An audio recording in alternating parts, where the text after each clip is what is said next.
Welcome back to Science in Sleeping. I'm so glad you're here tonight. Maybe you've had a long day filled with deadlines, messages, meetings, or perhaps just the quiet weight of things unsaid. And now, as you lie in bed, you're allowing yourself this gift of time, a chance to learn gently while slowly letting your mind float into rest. Tonight, we're drifting into the fascinating landscape of the sleeping brain. We'll explore what scientists have uncovered about dreams, memory, and the mysteries of the night. But I want to remind you, right from the start, that you don't need to focus. You don't need to remember any of this tomorrow. In fact, the less you try, the easier it will be. The science can simply wash over you like soft waves at night, lulling you deeper into calm. Think of this as a space where knowledge is not something to grasp tightly, but something to let pass through you, like stars in the sky seen for a moment before the next one glimmers. And as your eyes grow heavier, the words will still be here, guiding you quietly. Now, before we begin, I'd love for you to notice something. You're not alone in this. Every night, tens of thousands of people across the world, just like you, press play. From New York to Nairobi, from Sydney to São Paulo, from quiet villages to busy cities, each of them listening in the hush of night, seeking comfort, seeking peace. There's something profoundly human about that. This shared ritual of letting go together. So, wherever you are right now, I wonder what time it is for you. Is it just after midnight? Is it closer to sunrise? Or maybe it's still evening and you're preparing for rest early. Whatever the hour, this is your moment, a chance to feel safe, curious, and deeply at ease. Let's take one deep breath together. Inhale gently, filling your lungs, and exhale slowly, letting your shoulders soften. If your mind is racing, let it be. If your body feels tense, give it permission to melt. There is nothing you need to do, nothing you need to fix. You are safe here. You are welcome here. And so, tonight, we'll begin with the wonders of the sleeping brain. We'll wander through the landscapes of REM and deep sleep. We'll peek into the role of dreams, and we'll explore the questions science still cannot answer. All in the most gentle, unhurried way, like walking slowly through a quiet garden at dusk. So let's begin. Have you ever wondered what really happens in the very first moments when you drift off to sleep, that in-between space when you're not fully awake? Yet not fully gone either. It's a moment so ordinary that we hardly notice it, and yet it's one of the most mysterious thresholds in human experience. We cross it every night, sometimes eagerly, sometimes restlessly, and sometimes without remembering at all. But behind the scenes, in the quiet chambers of your brain, an intricate ballet is unfolding. Imagine yourself standing at the edge of a vast forest at dusk. The air is cooling, the colors are shifting, and shadows stretch across the path. You know that if you step forward, you'll enter a world different from the one you've just left. This is what sleep feels like to your mind. A transition from daylight clarity into the twilight of dreams, as your eyelids grow heavy, as your breathing slows. You are walking deeper into that forest, not hurriedly, but gently, almost as though the earth itself is carrying you. Science calls this stage the hypnagogic state. It is the very first stage of sleep, often lasting just a few minutes, but in those minutes, your brain performs a delicate handoff, like passing a torch from wakefulness to slumber. Your brainwaves, which during the day ripple quickly like chattering voices in a crowded room, begin to slow down. they lengthen into alpha waves, and soon into even slower theta waves. It is as though the orchestra of your mind is lowering its tempo, easing from a march into a lullaby. Did you know that in this fleeting stage, people sometimes experience vivid flashes of imagery, a color, a sound, or even the sensation of falling? This is why you might jerk awake, your body startled, as though you've tripped. Scientists call these hypnic jerks, and while they can be surprising, they are a natural part of this handover. Your muscles, still carrying the echoes of wakefulness, twitch as your nervous system eases into rest. It is almost like a dancer stepping off stage, bowing and letting the curtain fall. In this state, your thoughts are no longer linear. They don't march in order, they meander like a river through meadows. Ideas blend with images, memories with dreams. This is the mind loosening its grip. And yet, even here, important processes are at work. Your sensory gates, the filters of your brain, begin to close. You hear less, you notice less, but you are not cut off. It is as though someone is dimming the lights, one by one, until only a gentle glow remains. From a scientific perspective, this early stage of sleep is essential because it acts as the bridge. Without it, the deeper cycles of sleep would be difficult to reach. Think of it like the shoreline of an ocean. You cannot dive straight into the deep without first wading through the shallows. And so the hypnagogic state prepares you, ensuring that the transition is safe, slow, and steady. Interestingly, some of the greatest minds in history have tried to capture this state. Thomas Edison, for example, would nap in his chair, holding metal balls in his hands. As he drifted towards sleep, his muscles would relax, the balls would fall, and the sound would wake him. He would then jot down the strange, half-dreaming ideas that surfaced in those moments. Similarly, the artist Salvador Dali used this state to fuel his surreal creations. He called it sleep with a key, a method of harnessing that dreamlike creativity just before true slumber. So even though it feels like the most ordinary thing in the world, this doorway into sleep is one of the most fertile grounds for imagination. Your mind is untethered, free to float between logic and fantasy, and yet you don't need to do anything with it. Unlike Edison or Dali, you don't need to capture it. You can simply let it pass, like clouds drifting across the evening sky. Now, pause for a moment and imagine yourself lying in a quiet room. Perhaps you already are. The light is soft, the air still, and your body, though tired, feels cradled. Your breath is steady, your eyelids heavy. This is the landscape of the hypnagogic state. Gentle, shifting, and tender, you are on the cusp of sleep, a liminal space where the day surrenders and the night takes over. In a poetic sense, this stage is a reminder that transitions are beautiful. We often hurry from one thing to the next, demanding clarity, demanding resolution. But here, in the quiet fog of early sleep, there is no need for answers, only softness, only release. It is the universe whispering that it's okay to be in between, that rest is not an abrupt fall, but a gradual surrender, and maybe, just maybe, all of life is like this too. A series of thresholds, each one teaching us how to let go.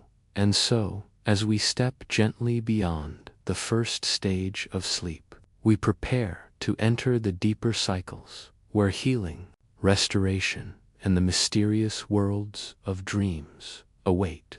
But there is no rush. The night is long, the journey unhurried. Let us drift together, slowly, toward the next chapter. Have you ever wondered what happens in the deepest hours of the night?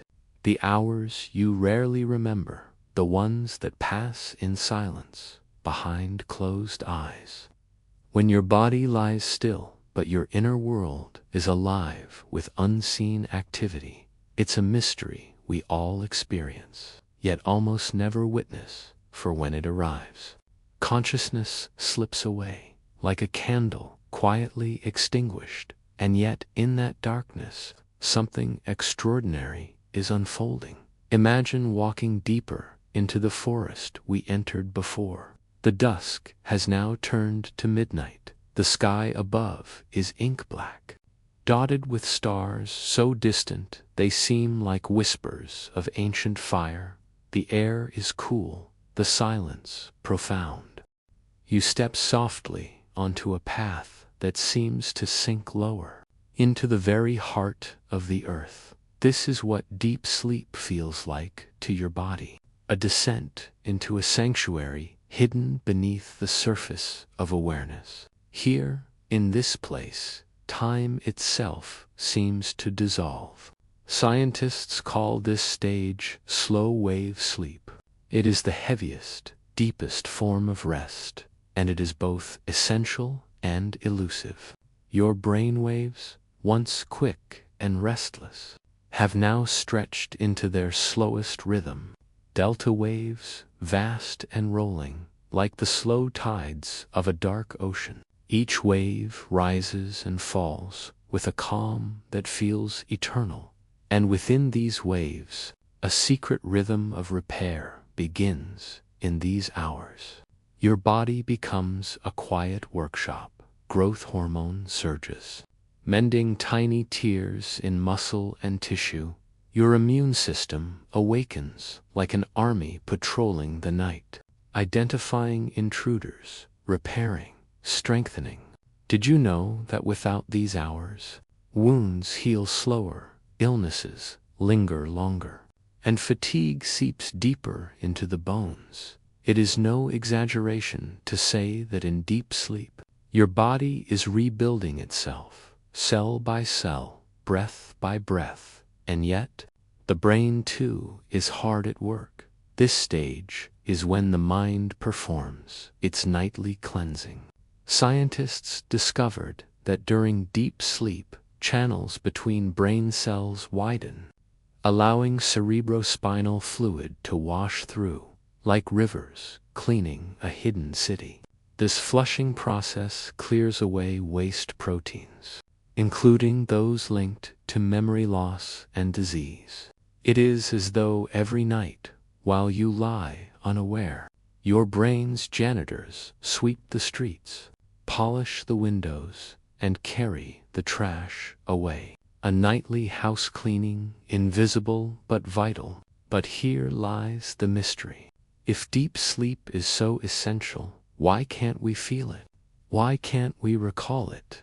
When we wake, we can sometimes recall a dream, sometimes the flicker of a thought, but the hours of slow-wave sleep vanish like a stone dropped into water. No ripple, no memory, no trace. It is almost as though consciousness itself refuses to witness it, as though the deepest healing requires secrecy.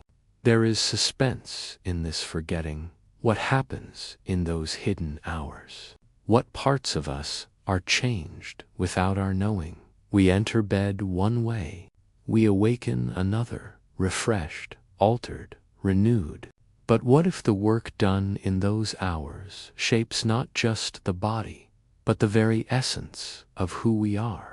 Some researchers believe that in deep sleep, our memories are sifted and sorted, the brain deciding what to keep and what to let go, like a librarian quietly shelving books in the vast archive of the mind.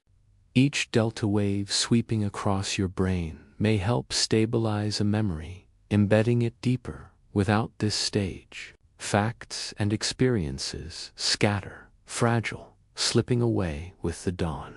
It is no wonder that sleep deprivation leaves the mind foggy, as though the shelves were left the books scattered across the floor, and yet there are stories too. Stories of what happens when people are deprived of this sacred stage. Experiments have shown that without deep sleep, hallucinations creep in, moods fracture, and the body's systems begin to fray. It is as if the forest of the night cannot be skipped if you try to walk around it. Your body drags you back in, demanding the descent. Deep sleep is not a luxury, it is law. And perhaps that is why it feels so mysterious, because it is not something we choose. It chooses us, pulling us down like gravity. No matter how bright the lights, no matter how strong the coffee, eventually the tide takes us. And we surrender to the dark ocean of delta waves. Think of this stage not just as rest, but as communion with something larger. When you close your eyes and vanish into this depth, you are joining an ancient rhythm, the same one your ancestors felt in their caves, the same one animals curl into in the forest, the same one infants sink into in their mother's arms. It is a rhythm older than language, older than memory, the heartbeat of life itself, echoing through you. Perhaps this is why deep sleep feels like a return to silence, to stillness, to a place where the world outside has no meaning, and only the secret work of body and spirit remains. And maybe that's why we wake with no memory of it, because it is too sacred to be held, too essential to be interrupted. It is not for the waking mind to grasp. It is only for the dreaming body to know. So, tonight, as you drift further and further from wakefulness, as you feel your breath deepen, your body grow heavier, imagine yourself sinking gently beneath the waves, carried on the back of a vast ocean current, carried into a place where every cell is renewed, every fragment of thought washed clean, every burden softened. This is not sleep you must chase. It is sleep that finds you gently, inevitably. And when it does, trust that your body knows what to do. Now, we have wandered together into the deep forest of slow wave sleep. But beyond this sanctuary lies another mystery. A stage where the mind awakens within the dream, a theater of moving images, a place of stories and visions. And soon we will step there too. For the night is long, and its secrets many. Let us continue slowly into the dreamscape ahead. Have you ever wondered why we dream? Why, in the middle of the night, the brain spins stories of flying, of falling, of meeting people we have never met, or reliving moments that never happened? What is the purpose of these moving images behind our closed eyes? Are they random sparks of neurons, or are they messages, symbols, whispers from some deeper part of ourselves? This mystery, perhaps more than any other, has captured human curiosity for centuries. Imagine, once again, that forest we entered together. You have passed through dusk, through midnight, into the deep caves of slow wave sleep. And now, as the hours shift, something stirs. The darkness begins to flicker with light.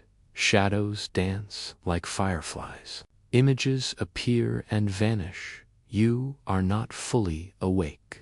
Yet you are no longer in silence either. This is the theater of REM sleep, a place where your body lies still, but your mind ignites into vivid color. REM stands for rapid eye movement, named for the way your eyes dart beneath your eyelids as if watching invisible scenes. And indeed they are. During this stage, your brain becomes as active as it is in waking life. Sometimes even more. Neurons fire in wild symphonies. Oxygen demand increases. Heart rate quickens.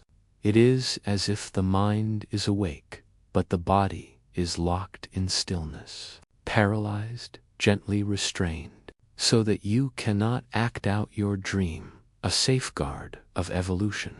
For imagine what chaos it would be if every movement of the dream spilled into waking motion. But here lies the suspense. Why does nature devote so much energy to this strange, secret theater? One possibility is memory. In REM, your brain seems to weave the fabric of your experiences, taking threads from the day, threads from years past, threads from imagination, and stitching them together into patterns. Some patterns make sense, some do not, but in this weaving, your brain may be rehearsing, experimenting, even rehearsing futures you have not yet lived. Did you know that infants spend almost half their sleep in REM, more than adults? It is as though the developing brain requires dreams as nourishment, a way of building neural highways, shaping connections, preparing for the world. In adults, the percentage is smaller, but still essential. Without REM, memory falters, creativity dims, emotions fray. It is as if this stage is the mind's rehearsal hall, the place where we practice being human over and over, even in the dark. And yet, the mystery deepens. Dreams are not always gentle. Sometimes they are strange, sometimes frightening. Nightmares rise like shadows from beneath the stage. Why, if dreams are meant to restore, do they sometimes terrify? One theory is that nightmares are rehearsals too, that the mind creates simulations of threat, so that if danger comes in waking life, we are ready. In this sense, a nightmare may be less an enemy and more a hidden guardian.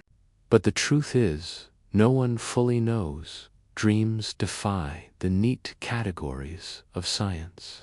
They spill across boundaries, half memory, half invention, half healing, half chaos.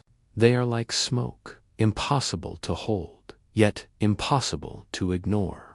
And perhaps that is why they fascinate us so deeply, because they remind us that we are not only logical creatures, we are also storytellers, even in sleep.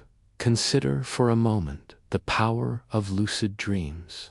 Those rare nights when you realize you are dreaming, and within that awareness, you can choose, you can fly, you can explore, you can face fears. Some cultures have practiced this for centuries, treating the dream world as a realm as real as waking, a place for wisdom, for guidance. And though science frames it differently, there is no denying the thrill of realizing that the world inside your head is limitless, and that within REM sleep, you are the traveler of a boundless cosmos. Now pause and picture yourself drifting in this dream state, your body still, heavy, safe beneath the covers, your mind alive with images. Perhaps you see yourself walking through a city that does not exist, or meeting someone you have not yet met,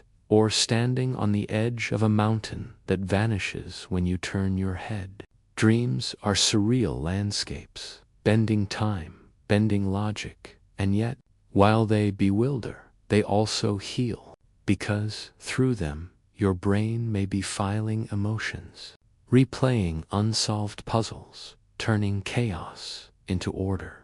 Some researchers believe that REM sleep is essential for emotional balance, that when you dream, your brain takes difficult feelings and gently smooths their edges. It is as though the night is a therapist, listening patiently, replaying scenes, until the sharpness dulls. This is why, after a good night's sleep, problems feel lighter, not gone, but softened. The night has done its quiet work, and yet, this very softness makes the mystery deeper. If dreams are so vital, why do they slip away so quickly? We wake with fragments, a face, a word, a falling sensation, and within minutes, they dissolve, perhaps, just like deep sleep. Dreams are not meant to be carried. Perhaps they are meant to serve in the night, and then vanish with the dawn. The gift is in the forgetting. The healing is in the unseen.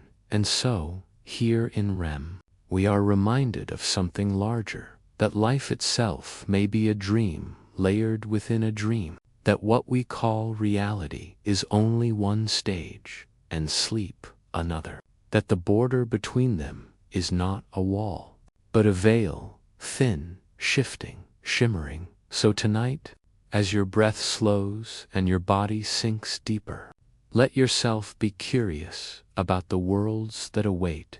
You do not need to direct them. You do not need to hold them. Just trust that your mind knows the way. Trust that the stories unfolding behind your closed eyes are not random. They are the whispers of your inner world. They are the silent work of your brain and your soul. And as we linger here, know that the night still holds more secrets. For beyond dreams, beyond REM, lies the cycle of return. The gentle rhythm that carries you through night after night. A rhythm that connects you to every sleeper across time and space.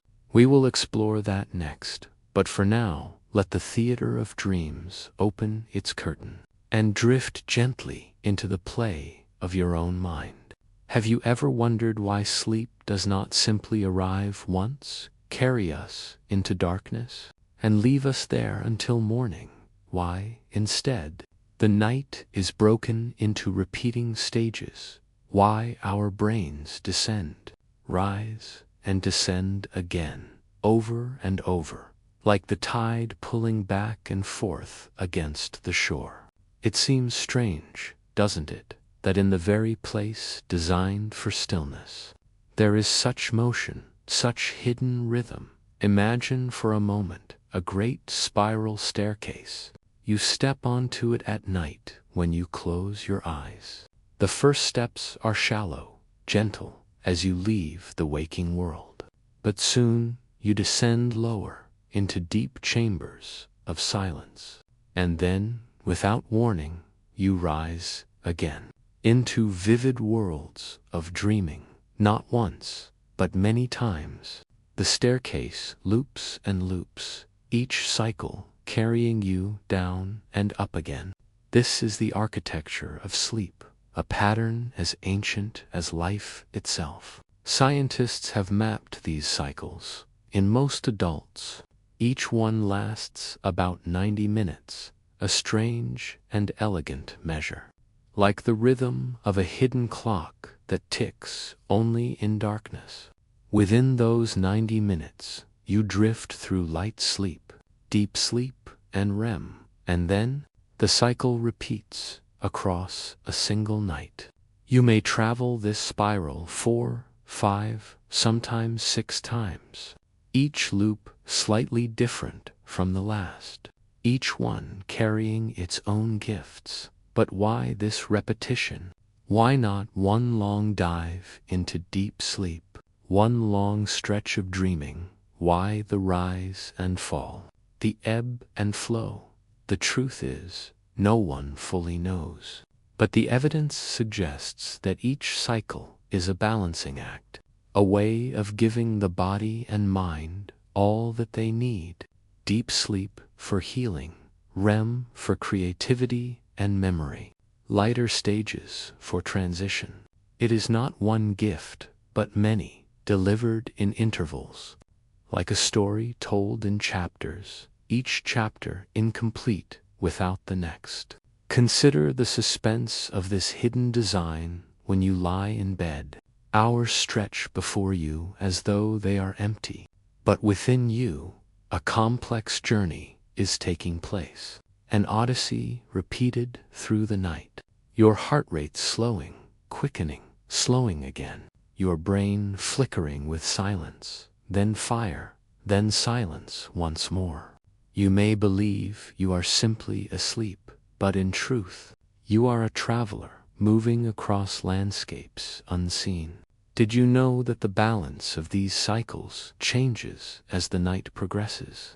In the early part of the night, deep sleep dominates, those heavy, healing delta waves filling the hours. But later, in the early morning, REM grows stronger, dreams lengthen, imagery sharpens. By dawn, you may spend nearly an hour in a single dream.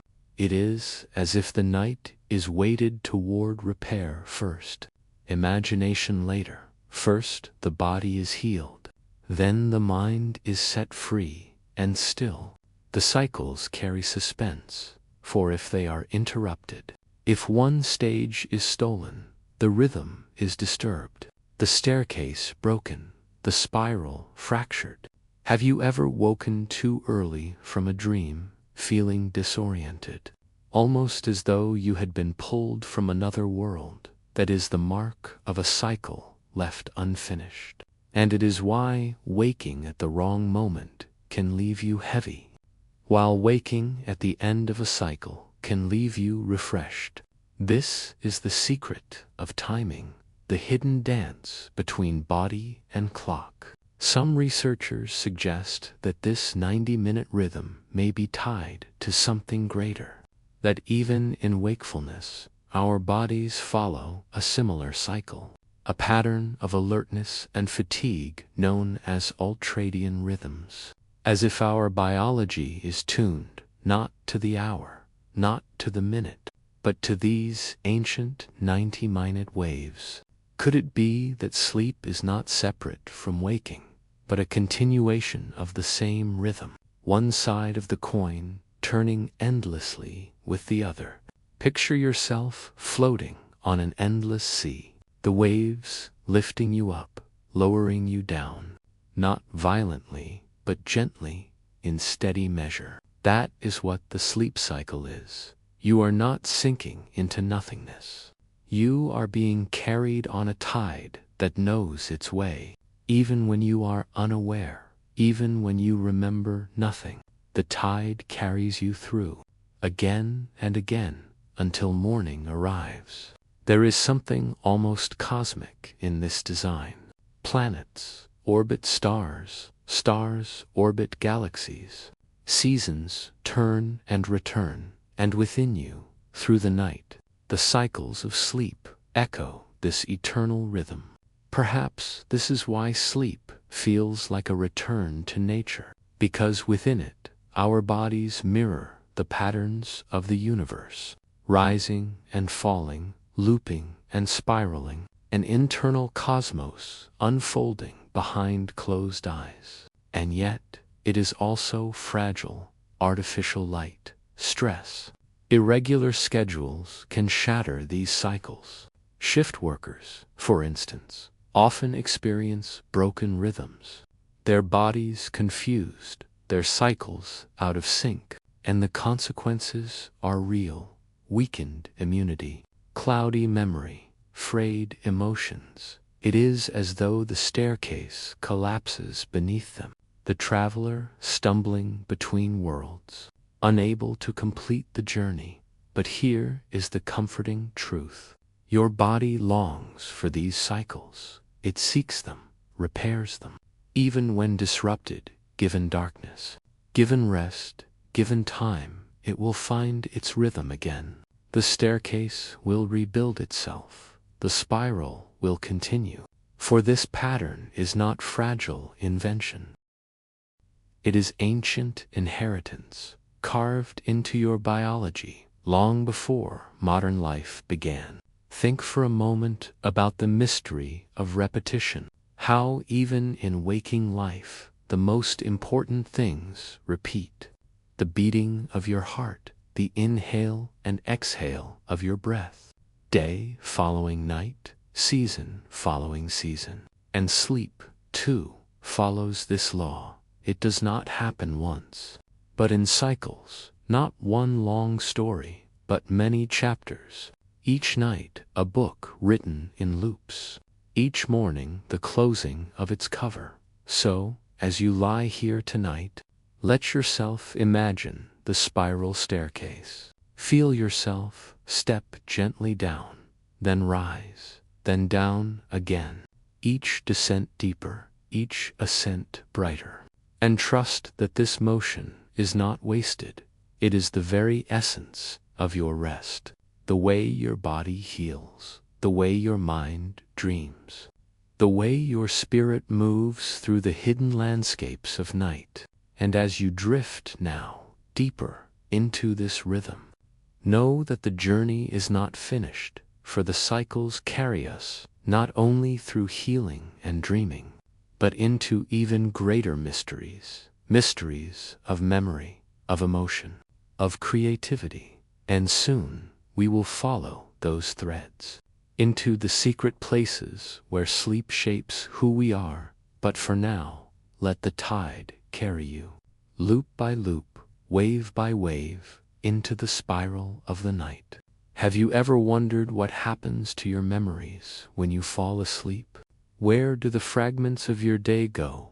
The conversations, the laughter, the fleeting moments, the worries, the images your eyes gathered but you barely noticed. Do they simply vanish, or do they live on, hidden somewhere in the folds of your mind? The answer is far stranger, far more suspenseful than it seems. Scientists believe that during sleep, your brain becomes a vast library. Imagine long halls stretching endlessly, shelves upon shelves stacked with books, each one containing a moment of your life. But here is the mystery. Not every book remains. Not every memory is kept. Each night, as you drift into the rhythm of sleep, your brain's librarians get to work. They shuffle, they sort, they decide. Some memories are filed neatly on the shelves. Some are edited, rewritten. Others are cast away, burned in the quiet furnaces of forgetting. Is it not unsettling that as you lie in stillness, whole parts of your day are erased, gone forever by morning? What decides what is kept and what is lost? Researchers suggest that the answer lies in the cycles of sleep themselves, in the deep, slow waves of non-REM sleep. Memories are stabilized, facts, numbers, directions.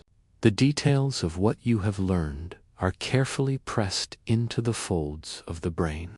But in the dreamlike currents of REM sleep, those memories are played with, linked, fused, reshaped, turning rigid facts into living knowledge, turning scattered fragments into meaning.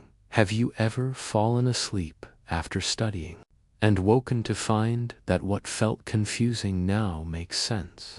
That the problem you could not solve has somehow softened? That is the librarian at work, organizing, reshelving, building bridges between the books. Your sleeping mind is not idle. It is writing, editing, rearranging your story. Yet, not all memories are treated equally. Those heavy with emotion are handled differently. The brain seems to linger on them, replaying them in dreams. As though it cannot simply file them away, it must transform them. This is why heartbreak and loss find their way into our sleep. Why joy and fear replay in strange forms. The brain does not simply store these memories. It works on them, sanding their edges, softening their sting, until the pain can be carried in daylight. But here is the suspenseful truth. Even as sleep preserves memory, it also forgets. For forgetting is not failure, but necessity. Imagine if every detail of your life were kept. every glance, every sound, every heartbeat. Your mind would drown beneath the weight of it. And so, in the silence of night, forgetting becomes a gift. The librarians quietly discarding the clutter, leaving only what serves you, only what shapes your path. Dreams, too, play their part in this secret curation in REM sleep. Your brain replays pieces of the day, but never as they were. It twists them, bends them, blends them with fragments of old memories, a friend's face with a stranger's voice, a street you know with a sky you've never seen. It seems chaotic, even meaningless, but hidden in this chaos is connection. Your brain is weaving threads between distant memories, finding patterns, creating associations. Perhaps this is why inspiration so often comes after sleep, because in the dream, your mind was weaving ideas you did not know could fit together. Consider the suspense in this hidden work. Tonight, you may lie down with a problem unsolved. By morning, the solution may appear, not by chance, but by the secret labor of your dreaming brain. A quiet architect working in darkness, building bridges where you saw only walls. Yet there is a darker side to this mystery. When sleep is broken, memory falters. Students who stay awake through the night know this. The facts they crammed slip through their fingers. Memories dissolve before morning. The librarians never had time to do their work. Even more haunting is the effect of chronic sleep loss. Studies show that without proper cycles, the very machinery of memory begins to fray. The hippocampus, that seahorse-shaped keeper of memories, falters, and experiences slip away as though they never happened at all. Moments lost, not because they never occurred, but because they were never written in the book. There is something chilling in this thought, that parts of your life may vanish, not because you forgot them, but because you never slept enough to let them exist. Whole days, whole conversations, lost in the darkness, erased before they could be written. And yet, when sleep is honored, memory becomes something extraordinary. Studies of musicians show that when they practice, then sleep, their skills sharpen as if polished overnight. Athletes find their movements more precise. Writers discover new clarity. Children learn languages with impossible ease. It is as though the night itself is a teacher, guiding the hand, tuning the voice, shaping the mind, a teacher who speaks in silence, whose lessons are written not in chalk, but in dreams. There is also a mystery, deeper still. Some scientists now believe that sleep does not simply preserve memory. It edits the story of who you are. Each night, fragments are chosen, some strengthened, some dimmed, until your very identity is shaped by the cycles you have passed through. Without sleep, the self unravels with it. You are rewritten again and again, every night, every dawn, a new version of the same soul. Think of the implications when you lie down tonight. You are not only resting, you are stepping into the workshop of memory, the hidden chamber where your life is being arranged. The shelves of your library stretched out before unseen hands, the flames of forgetting glowing in the dark, the threads of dreaming weaving meaning through the night. What will be kept? What will be lost? What will be softened? What will be sharpened? You cannot know, but by morning you will not be the same. This is the mystery of memory in sleep, not a static vault, but a living story, a process of selection, erasure, creation. The night is not emptiness, it is authorship. It is the rewriting of your life. And when you open your eyes at dawn, you carry with you a version of yourself that did not exist yesterday. So, as you drift now, let your mind surrender its burden. Let the librarians step forward. Let them take the weight of the day. Let them choose. Let them shape. And trust the mystery of the night, for in sleep, your memories are not only preserved, they are transformed. And in their transformation, so are you. Have you ever noticed how different the world feels after a night of sleep? How an argument that seemed unbearable yesterday softens by morning.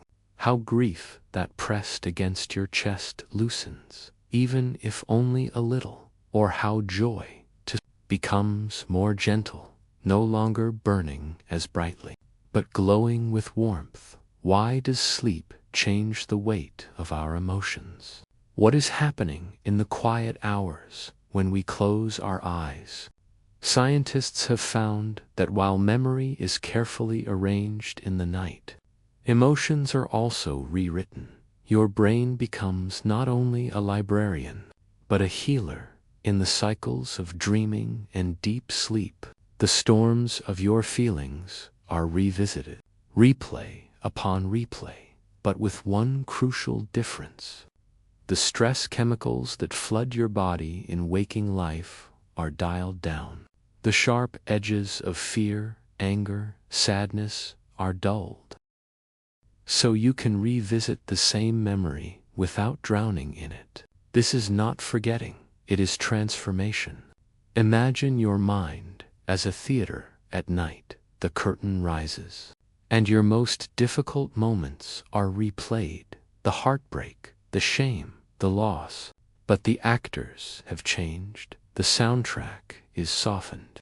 The audience is empty. You watch it again. But this time, the sting is less. And as it plays, again and again, your brain is filing it away, packing the raw pain into something you can carry. This is why we sometimes wake lighter than we fell asleep. Why tears that would not stop finally dry by morning. But here lies the suspenseful twist. When sleep is broken, when REM is cut short, the healing is interrupted. The play never finishes. The feelings remain raw, jagged. Scientists now believe this is why people who sleep poorly often struggle with anxiety. Why depression deepens when nights are restless. The brain has been robbed of its chance to process. The wounds remain open. Think about the nights you could not sleep. The worries turning endlessly. The anger replaying again and again. Notice how the feelings remain sharp the next day, as though no time had passed. This is the cost of broken sleep. The emotional theater left unfinished. The actors still trapped on the stage. There is a haunting beauty in the design of sleep. It allows us to face what is unbearable, but only in doses, only under the protection of dreaming. It is as if nature herself knew we could not carry the weight of raw emotion forever. So she gave us the night, a space to feel without breaking, a place where time bends and pain becomes memory. But the mystery goes deeper. Dreams are not only rehearsals of pain, they are also rehearsals of hope. Studies show that during REM, the brain replays faces, voices, places that matter. Connections are strengthened. Love is reinforced. Compassion is practiced. It is as though sleep is a hidden rehearsal for being human. We dream of arguments so that we may forgive. We dream of losses so that we may accept.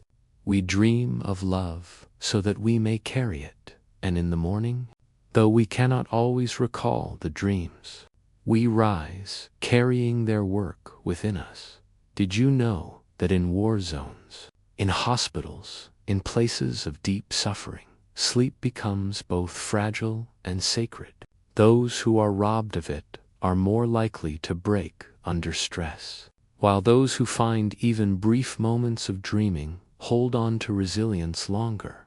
The brain is trying, even in the darkest times, to heal, to protect, to soften what would otherwise crush.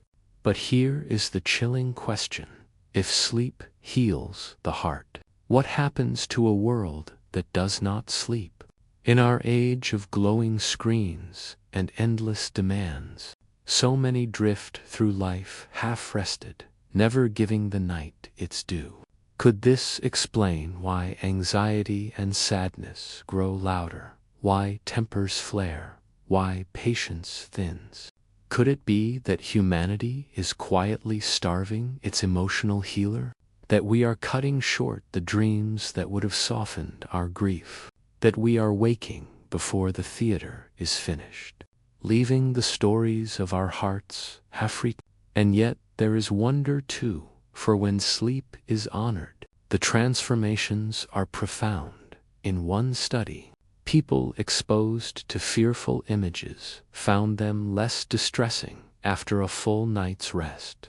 The sleeping brain had worked through the fear. In another, couples in conflict were more forgiving after dreams. Their minds had rehearsed compassion while they slept. This is no small thing. It means that every night, our brains are doing quiet therapy. It means that our beds are not just places of rest, but places of healing. So tonight, as you listen, as your eyelids grow heavy, perhaps there are emotions waiting in you. Something unspoken, something unhealed. You do not need to solve it now. You do not need to carry it alone. The night will carry it with you. Your dreaming brain will take it, hold it, transform it, until the sharpness softens, until the unbearable becomes bearable. Think of it like the ocean smoothing broken glass, the waves tumbling it over and over until the jagged edges are gone, until what was once dangerous can now be held. Your sleep is those waves, and your emotions, no matter how raw, will be softened in time. And when you wake, you may not remember the dream. You may not recall the play that unfolded in the theater of your mind, but you will feel the difference, the weight, the burden a little easier to carry. That is the hidden miracle of sleep, the healer that never asks, never charges, never fails to show up, as long as you allow it space, as long as you close your eyes and surrender. So let the night take you now. Let the quiet theater rise. Let the actors come forward. Let the raw feelings replay until they lose their sting. You are safe here. You are protected. And by morning, you will be lighter. For sleep is not just rest. It is healing. And tonight, the healer is waiting for you. Have you ever wondered why some of your most unusual ideas arrive when you are half asleep? Why a dream can hand you a vision, a melody, a story, a solution, as though some secret artist within you awakens only when you drift beyond reason? It is one of the great mysteries of the night, that sleep is not only a healer of the heart, not only a librarian of memory, but also an inventor, a dreamer, a creator, a quiet workshop of imagination where logic loosens and new worlds are built. Consider how many great discoveries have been born in dreams. The chemist Friedrich Kekulé dreamed of a serpent biting its tail and woke to discover the structure of the benzene ring. Paul McCartney heard the melody of yesterday in his sleep, and feared he must have stolen it, so perfect was its form. The Russian mathematician Poincare saw entire equations in a dream, and in the morning the solutions were real. The list goes on. Dreams, birthing art, birthing science, birthing music. But what is happening in the brain that allows such wonders to surface? In waking life, The mind is bound by logic. Neurons fire in well-worn patterns. Like carriages on rails, they move predictably. The brain filters, censors, discards what seems irrelevant. But in dreams, the rails dissolve. Connections spark between distant thoughts. Unlikely images fuse. A childhood memory meets a fragment of today's news. A forgotten song merges with a new phrase. Chaos, yes, but chaos with possibility. The kind of chaos that births invention. Scientists believe that during REM sleep, the brain lights up with near-waking activity. The visual centers flare, the emotional regions spark. But the prefrontal cortex, that stern judge of logic, goes quiet. It is as though the strict teacher has left the room, and the children of thought are free to play. Ideas once forbidden are allowed to collide.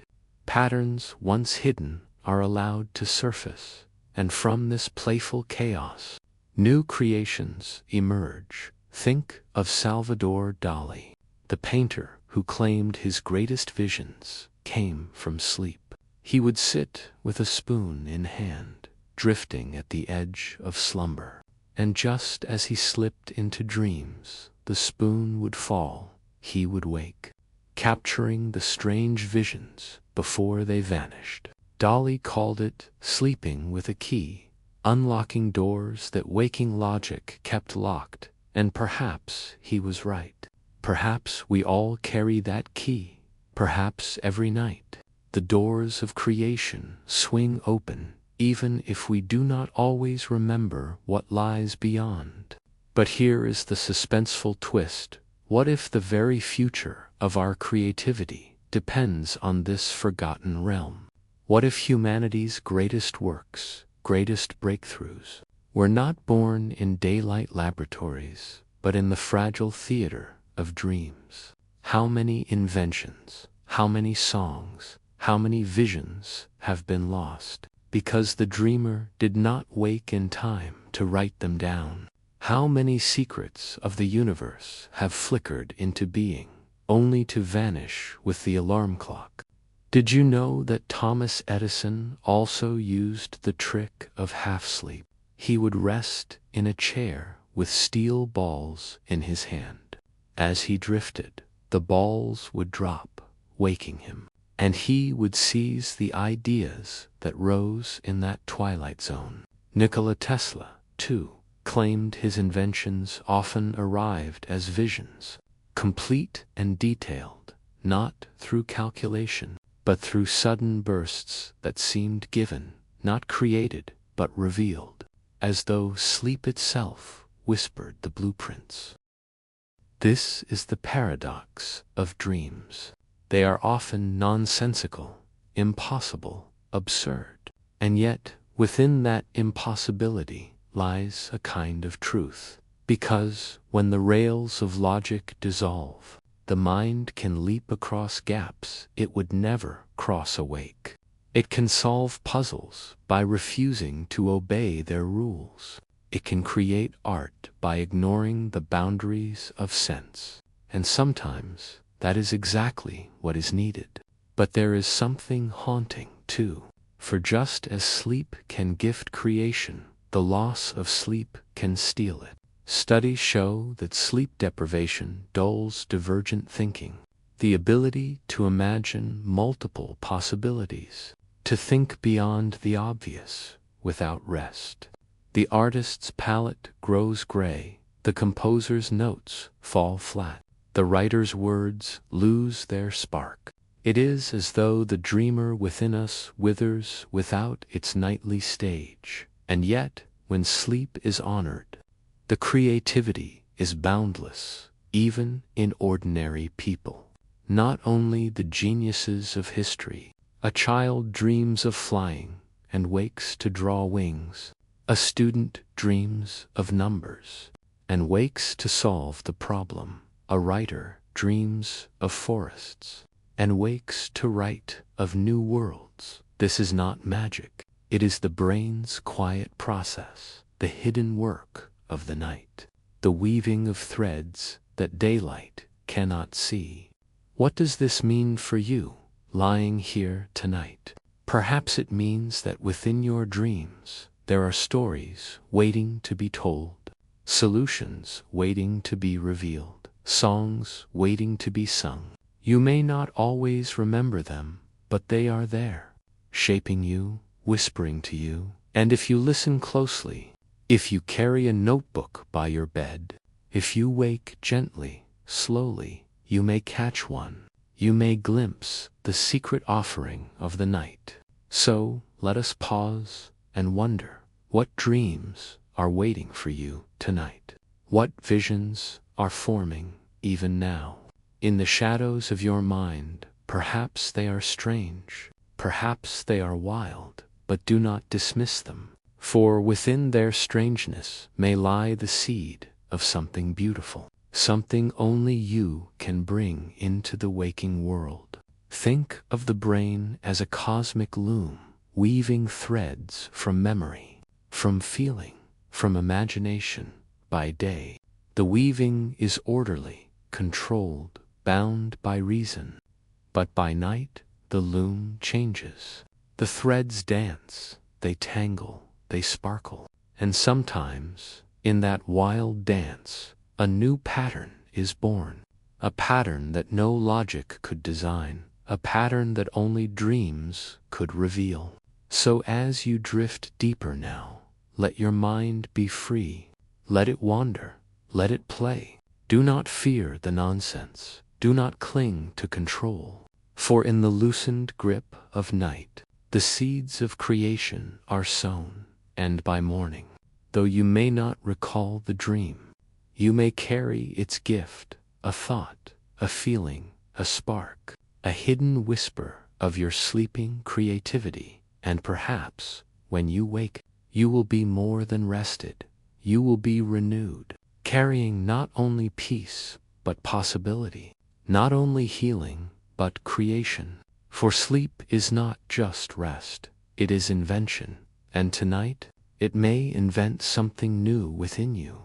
Have you ever felt as though your body knows the time before you even look at a clock?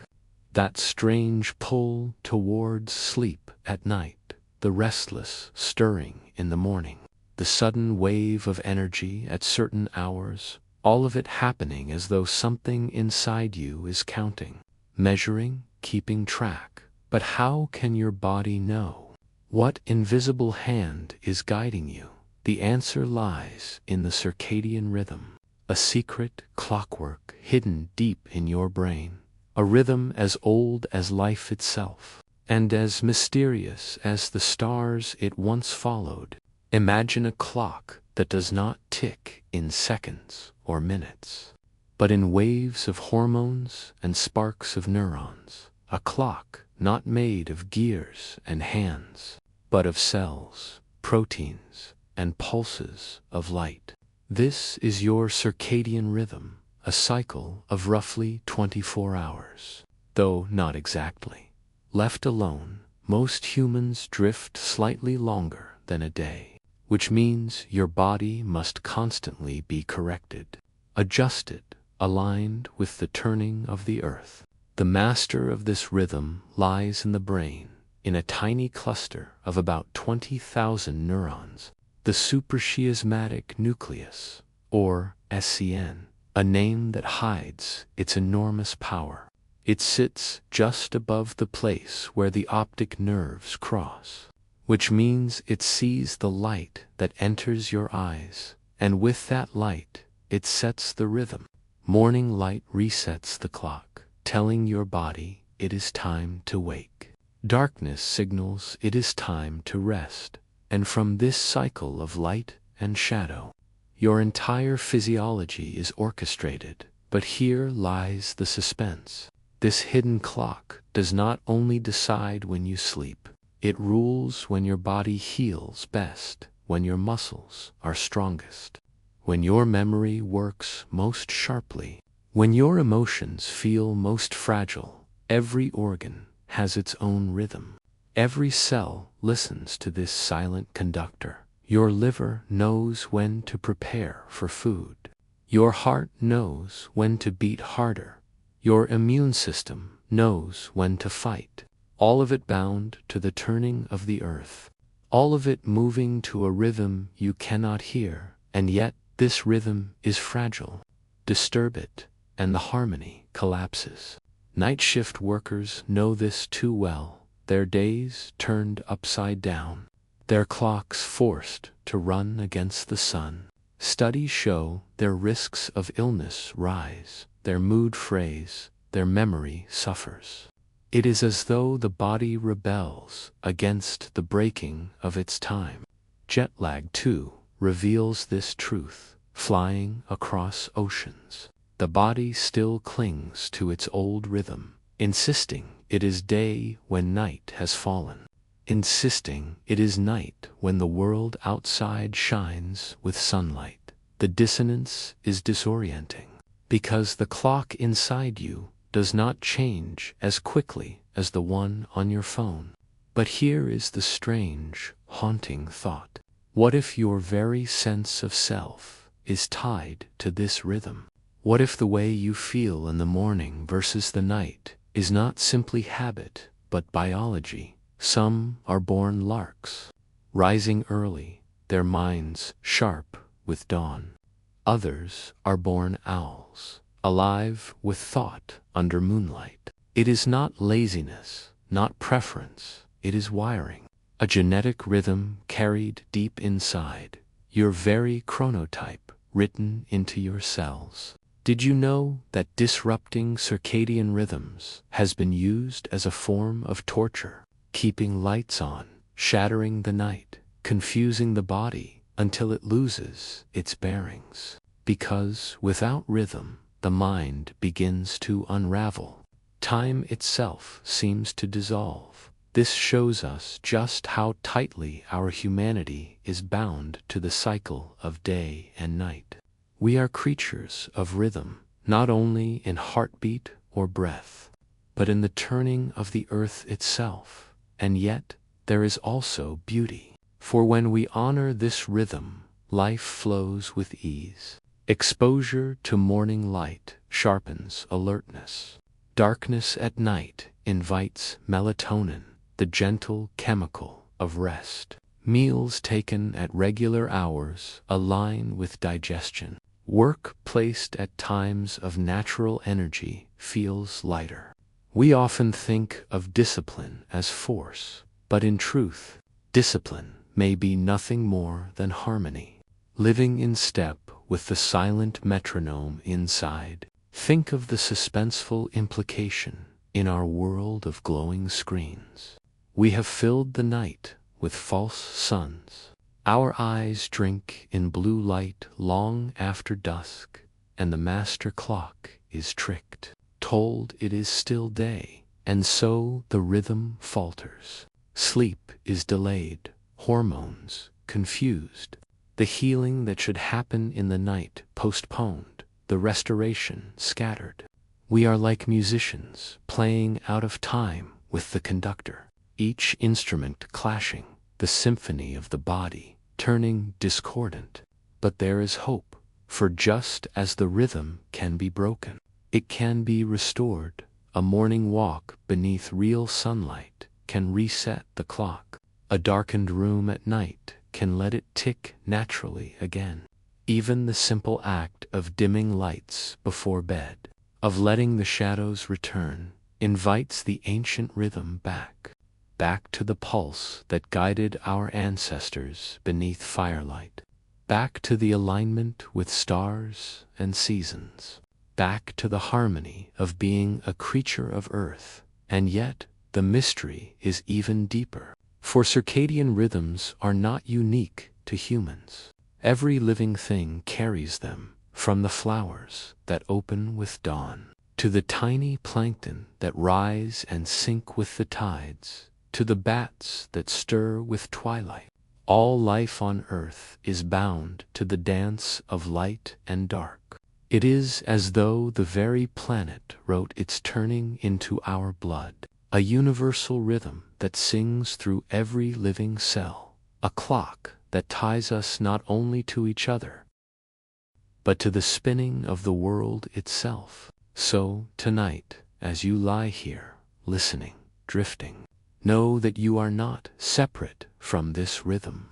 You are part of it, all moving to a time older than history, a time written in sunlight and shadow, in the rising and setting of stars. Trust that rhythm, let it guide you, let it soothe you, for even as you close your eyes, the clock within you continues to turn, and when you wake, you will rise not just into a new day, but into the next beat of a song as old as life itself. Have you ever realized you were dreaming, perhaps in the middle of a strange scene?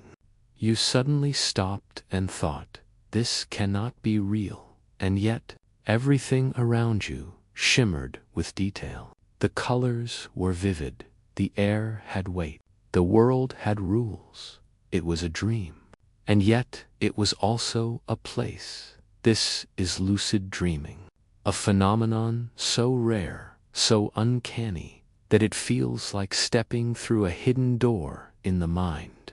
Imagine the suspension of waking life, the body still, the eyes darting beneath closed lids, the brain alive in REM sleep. And in that moment, awareness flickers. The dreamer remembers, I am not awake, but I am here. The paradox is astonishing. The brain is asleep and dreaming, yet the self inside has awakened. Consciousness and unconsciousness meet, and the dreamer becomes both author and character. But how does this happen? Science tells us that in a normal dream, the prefrontal cortex, the part of the brain that reasons and questions, is quiet, silenced as the dreaming brain spins its stories. But in lucid dreaming, this part stirs. A spark of self-awareness returns. The dreamer regains the power to ask questions, to test reality, to bend the dream itself. It is like a match flaring in the dark. One corner of the brain awakening inside the vast theater of the unconscious. The suspense lies in what can be done inside. For once, lucid, the dreamer can shape the dream. They can walk through walls, they can fly, they can conjure entire landscapes, even speak with dream figures who respond in ways that feel startlingly real. Some dreamers report conversations with people they know, others with strangers their waking mind has never met, and yet the dialogue flows as if scripted by another hand. Whose voice is speaking? Is it the subconscious, or something else entirely? Did you know that ancient cultures viewed lucid dreaming as a gateway? Tibetan Buddhists practiced dream yoga, a discipline of training the mind to remain awake during sleep, believing that to master the dream was to step closer to enlightenment. Shamans, too, walked the dream world, seeking visions, wisdom, guidance. Modern science only now begins to catch up, finding that lucid dreamers show unique brainwave patterns, a hybrid of waking and dreaming, as though the mind has one foot in reality and the other in the dreamscape. But here lies the haunting question. If you are awake inside your dream, how different is it, really, from waking life? Both worlds feel real while you are in them. Both obey certain rules, both are built from perception. What if the boundary between waking and dreaming is not as firm as we think? What if reality itself is only another kind of dream, anchored by consistency, sustained by agreement, but no less fragile? This thought unsettles and fascinates, for it suggests that to wake up in a dream is to glimpse the structure of consciousness itself. Science offers practical marvels too. Lucid dreaming can be trained. Some use reality checks, asking in waking life, "Am I dreaming?" until the habit carries into the dream. Others use wake back to bed methods, rising in the night, then returning to sleep with awareness primed. Experiments show that lucid dreamers can even communicate with researchers, signaling with specific eye movements while asleep, proving they are aware, proving they are conscious in the dream. But the suspense grows, for once inside the lucid dream, what can be discovered? Some use it to practice skills. Athletes rehearsing moves, musicians perfecting passages. The brain learns almost as if the body had moved. Others use it for healing, confronting fears, facing nightmares, and transforming them. A monster becomes a teacher. A chase becomes a flight into the sky. The dream bends, and the dreamer awakens stronger, as if the night itself had trained them. And yet there are shadows here too. Some report being trapped in layers of lucidity, dreams within dreams, waking only to discover another dream. The movie Inception drew from this fear, but dreamers knew it long before. The sensation that reality itself could crumble, that you could lose your way between worlds. False awakenings, where you dream of waking up, only to wake again and again, until the line between sleep and waking blurs. Suspense sharpens into dread, and only the deepest calm can lead you out. But let us return to awe. For lucid dreaming is not only a mystery of mind, it is a reminder of imagination's true power. When you dream lucidly, you step into a canvas where thought paints reality instantly.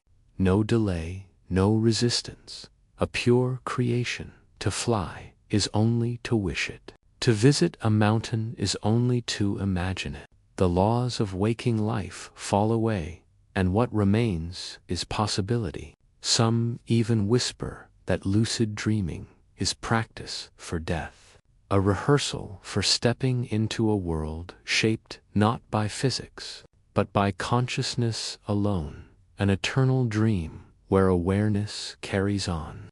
So tonight, as you drift toward sleep, imagine yourself noticing the dream. Perhaps your hand will glow with strange light. Perhaps you will see words that shift when you read them twice. Perhaps you will rise into the air and know, this is a dream. Do not fear it, do not force it, simply watch. And when you awaken inside, remember, you stand at the border of two worlds, a place of wonder, a place of suspense, a place where the mind reveals its hidden theater. And you are both actor and audience, both dreamer and dream. Have you ever wondered what really happens in the silent hours of the night? Not in the dreams that dance through your mind, not in the flicker of half-awareness, but in the heavy, bottomless quiet, the kind where even time seems to stop. This is deep sleep, the most secret chamber of the night, the place where the body rewrites itself, where the mind resets, and where the most ancient mysteries of human life unfold. Imagine sinking beneath the surface of a vast, dark ocean. At first, you drift in shallow waters, the twilight zone of light sleep, gentle, rocking waves carrying you back and forth. But then, without warning, the ocean pulls you downward. Deeper and deeper, the light fades, the pressure builds, and suddenly, you are in a realm where silence is absolute, where nothing stirs except hidden currents moving unseen. That is what deep sleep feels like to your body, a plunge into the abyss where repair begins. Scientists call this stage slow wave sleep. It is marked by the slowest deepest brain waves humans produce, delta waves. Great rolling rhythms that move like tides through your mind. Each wave is vast and deliberate, like the earth itself, breathing in these moments. Consciousness disappears almost entirely. Dreams are rare. Awareness vanishes. It is as though the self has stepped aside, leaving the body to do its quiet, necessary work. But what work unfolds here? It is nothing less than the repair of life itself. During deep sleep, growth hormone surges, muscles mend, tissues knit back together, the immune system strengthens, the body clears away damage from the day. It is like a cosmic maintenance crew, sweeping through every cell, fixing, patching, renewing. Without this stage, wounds would heal slower. Illnesses would linger, the very fabric of the body would fray. Did you know that while you lie still in bed, your brain during deep sleep is cleansing itself? A network called the glymphatic system comes alive, flushing away waste, toxins, even fragments of proteins linked to memory loss and disease. It is as though the brain washes itself in secret rivers, rinsing the mind clean for another day. This is why, after nights of poor sleep, you feel foggy, as though cobwebs cling to your thoughts.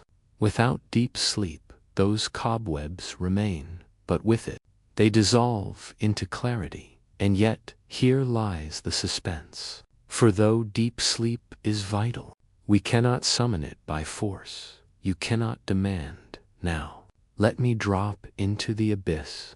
Instead, the body decides, guided by ancient cycles. It draws you down when it is ready, and sometimes it withholds. Sometimes stress or screens or racing thoughts block the descent, and the body waits, restless, leaving the ocean floor unreachable, leaving repair unfinished. That is why the mystery of deep sleep is both comforting and elusive.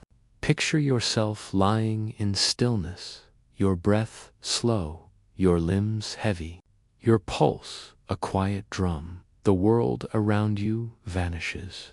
Even the dream world fades. You are wrapped in silence. You are gone, and yet something within you remains awake. Not your conscious mind, but deeper processes. Ancient rhythms that have guided living creatures for millions of years. This is the paradox.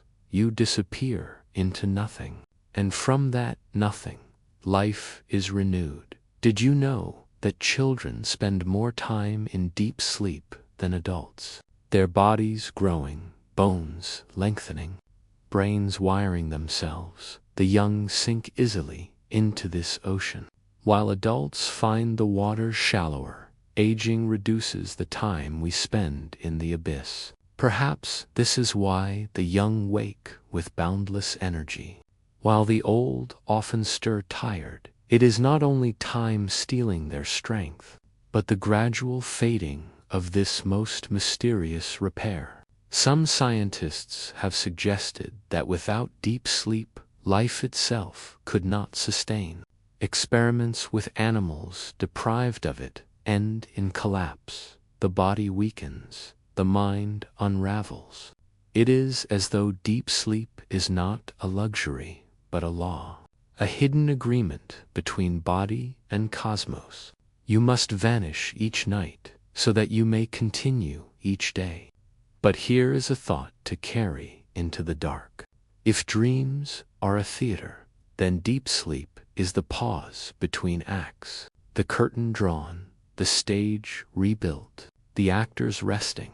Without the pause, the play could not go on. So deep sleep is the silence that makes the music possible, the blank canvas upon which the next day will be painted. And perhaps this is why deep sleep feels so absolute, so unreachable, because it is meant. You are not supposed to witness it, not supposed to carry stories back from the abyss. It is sacred, it is secret, it is the body's most private ritual. And in that silence, the mystery remains now.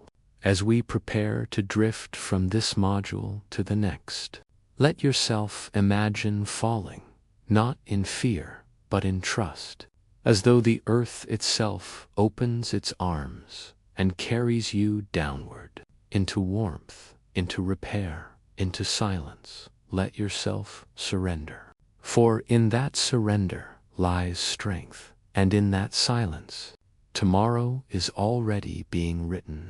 Have you ever woken in the night and felt that you could not move? Your eyes open, the room familiar. Yet something is wrong.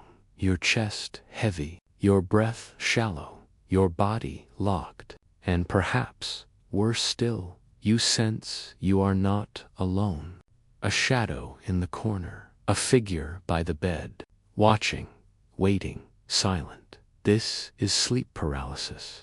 One of the most unsettling experiences a human can endure, and yet it is not a nightmare. It is not madness. It is a natural, if mysterious, part of the sleeping brain. Imagine lying in bed. Your mind begins to stir. Awareness flickers back to life, but your body remains in the grip of sleep. A strange disconnect. The brain awake, the body asleep, trapped between two states. This is the threshold where paralysis unfolds, and into that gap, imagination and fear rush like water into a broken wall. From a scientific view, sleep paralysis is the result of REM sleep in REM. Your brain paralyzes the body to prevent you from acting out your dreams. A safeguard, a protection, but sometimes the system misfires. You wake before the paralysis has lifted, the body still frozen, the mind struggling against invisible chains. In this moment, the experience can feel terrifying, because awareness without control is one of the most primal fears we carry. But what makes sleep paralysis truly haunting is the visions. People across cultures, across centuries, report seeing the same things. Shadowy figures, a pressure on the chest, a sense of a presence, sometimes whispering, sometimes silent, always near, the old hag of European folklore, the jinn of Middle Eastern tales, the night demon, the incubus, the succubus. Different names, the same shape, a darkness that seems to step out of dream and into waking. Did you know that modern neuroscience explains these visions as dream fragments leaking into waking life? The brain still half dreaming, overlaying the room with hallucinations. But even knowing this does not lessen their power, for to the person experiencing it, the figure is real, the weight is real, the terror is real. And what fascinates scientists is that so many people who never spoke, never met, never shared stories, still describe the same shadow, the same suffocating presence, as if humanity carries a collective memory of the night watcher. Here lies the suspense. If the shadow is only the mind, why is it always the same? Why not 1,000 random shapes? Why not endless variation? Why the figure, the weight, the sense of being watched? Is it the mind's universal response to fear? Or is there something deeper, something that ancient people named and we have not yet explained? Consider the moments when people report out-of-body sensations during sleep paralysis.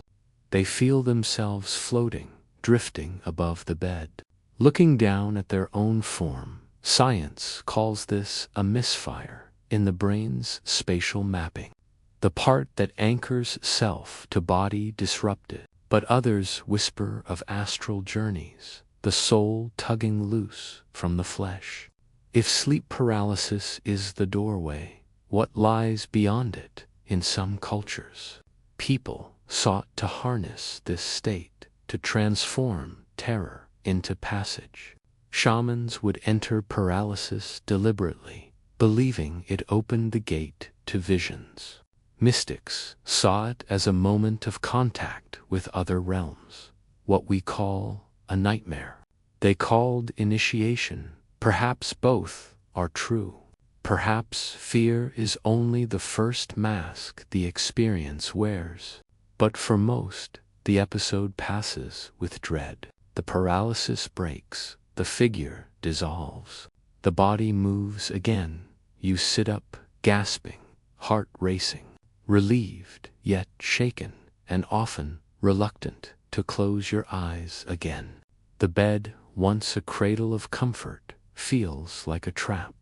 As if returning to sleep might summon the shadow back. Science has found patterns too.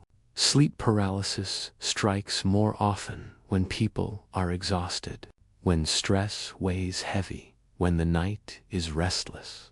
It thrives in irregular schedules, and sometimes it runs in families, passed down like a ghost that follows bloodlines.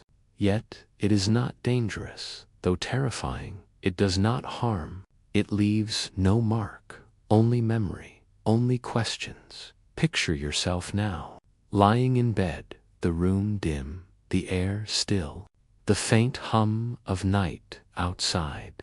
And imagine that sudden heaviness, the inability to move, the awareness of your breath, shallow and slow, and then that feeling, the presence, something in the room that should not be. It watches, it waits, but remember this too.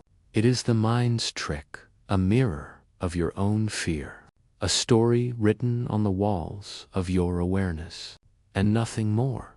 Yet, what if the mind's trick is also a message?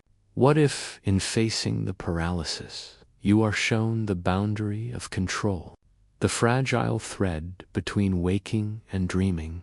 What if the shadow is not an enemy, but a reflection of your deepest fears made visible? And in seeing it, you are offered a chance to understand yourself, to stand unafraid in the liminal dark. So, as you drift tonight, know that if such a moment comes, it will pass. You will breathe again.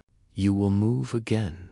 The figure will dissolve, and you will awaken whole. But perhaps, when it comes, you may look differently, not only with fear, but with wonder, that the mind can weave such vivid specters, that the borderlands of sleep still hold secrets we barely understand, and that, in the very heart of terror, there may lie a hidden path to awe.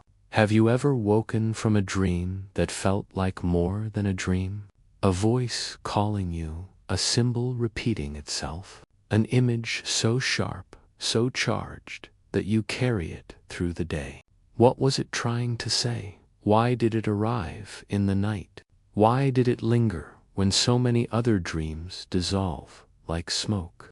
This is the mystery of dreams as messages, not random noise, not meaningless static, but perhaps coded signals from the deepest parts of yourself. Imagine standing in a vast cathedral of mirrors, each reflection showing a piece of your life, some familiar, some distorted, some from long ago. This is the dreamscape. Fragments of memory, flashes of thought, images stitched together into strange stories. And yet, beneath the strangeness, there is often a thread, a pattern, something that feels like it wants to be understood. Science has long debated this. Some claim dreams are nothing more than the brain clearing clutter, random firings of neurons, a nightly rehearsal with no script, but others see more. For dreams often solve problems that waking thought cannot. Did you know that Elias Howe, the inventor of the sewing machine, solved his design in a dream. He saw warriors with spears, each tipped with a hole near the point. And he awoke, knowing how to thread his needle. Or consider the chemist August Cocq, who dreamt of a serpent swallowing its own tail, and woke with the vision of the ring-shaped benzene molecule, a symbol delivered by the dreaming mind, as if the subconscious had been working in silence, waiting to whisper the answer when the conscious mind was gone. But why dreams? Why symbols? Why not simply clarity? Perhaps because the language of the subconscious is not words. It is images, metaphors, echoes, like riddles in a forgotten tongue. The dream does not hand you the answer. It nudges you, it gestures, it asks you to look closer, to see meaning where waking logic would pass it by. And yet, here lies the suspense. If dreams are messengers, what are they trying to tell us? Are they only about our own lives, or are they something more?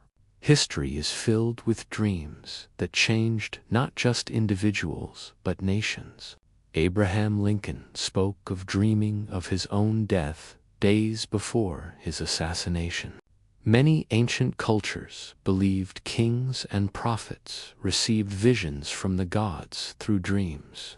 To them, dreams were not private puzzles, but public warnings, signals from beyond, whether divine or subconscious. The dream was a message meant to be heeded. Picture yourself now, drifting into sleep.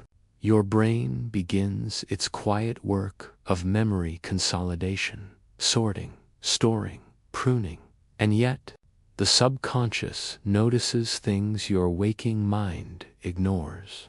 Tiny details, subtle patterns, whispers of intuition, and it weaves them into a dream. Perhaps a friend's face appearing again and again, perhaps a warning of water rising, perhaps the sudden arrival of fire. The dream is not random. It is a translation, a way of telling you, pay attention, something is stirring.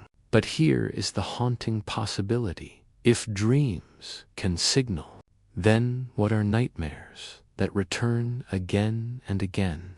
Are they only trauma replaying itself, or are they the subconscious demanding to be heard, screaming in metaphor when whispers were ignored? A dream of running, of falling, of being chased, perhaps pointing not to monsters outside, but to fears within, the dream as a mirror held up to the soul, sometimes harsh, sometimes frightening, but always urging, see me, understand me. And then there are precognitive dreams, stories told in the night that later unfold in waking life. Science is cautious here. Most call it coincidence, memory trickery, but to many people whisper of it to dismiss entirely. Dreams that foretold accidents, dreams that hinted at illness, dreams that saved lives. What if the subconscious perceives more than we realize? What if in sleep the brain picks up on subtle signals, tiny details, faint vibrations, and weaves them into warnings before the conscious mind can catch up? It is not prophecy, perhaps, but heightened perception.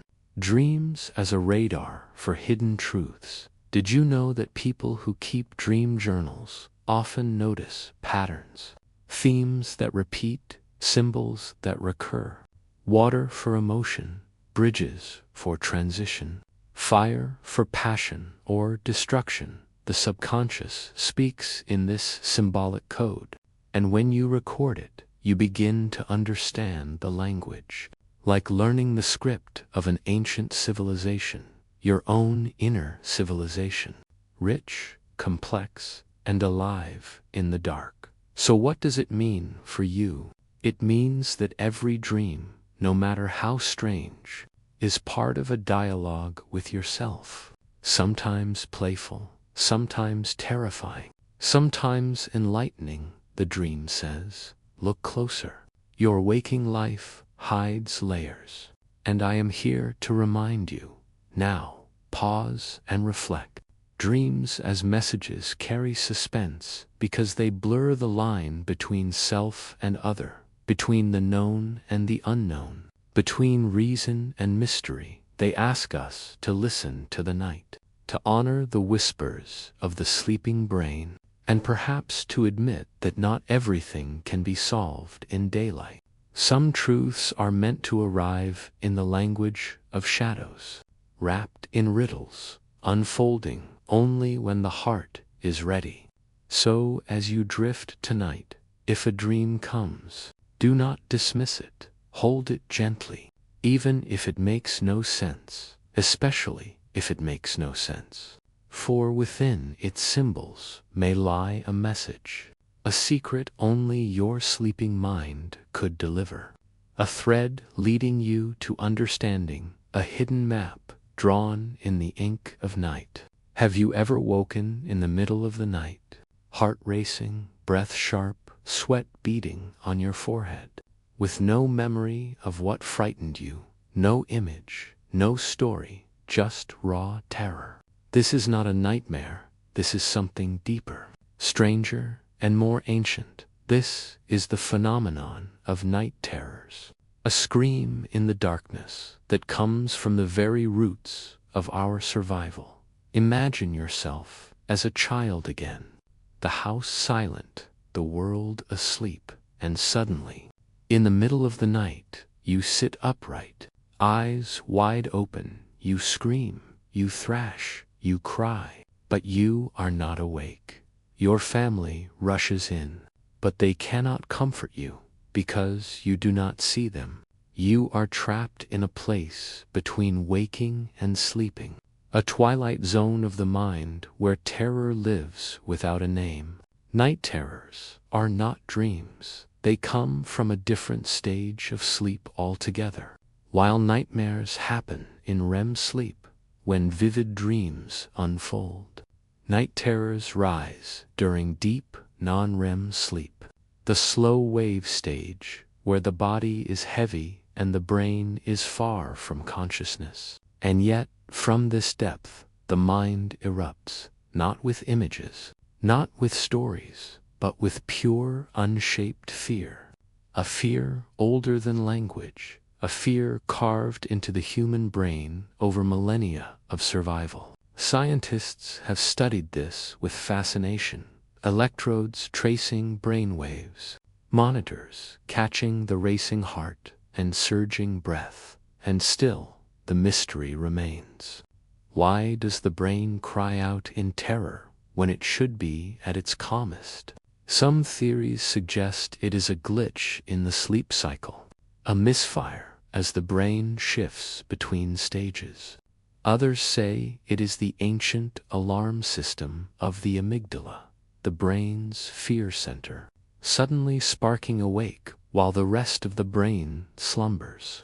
But there is something haunting about this idea, that inside every one of us is a sleeping sentinel, a watcher on the walls of the mind, who sometimes shouts warnings even when there is nothing there. Did you know that night terrors are most common in children?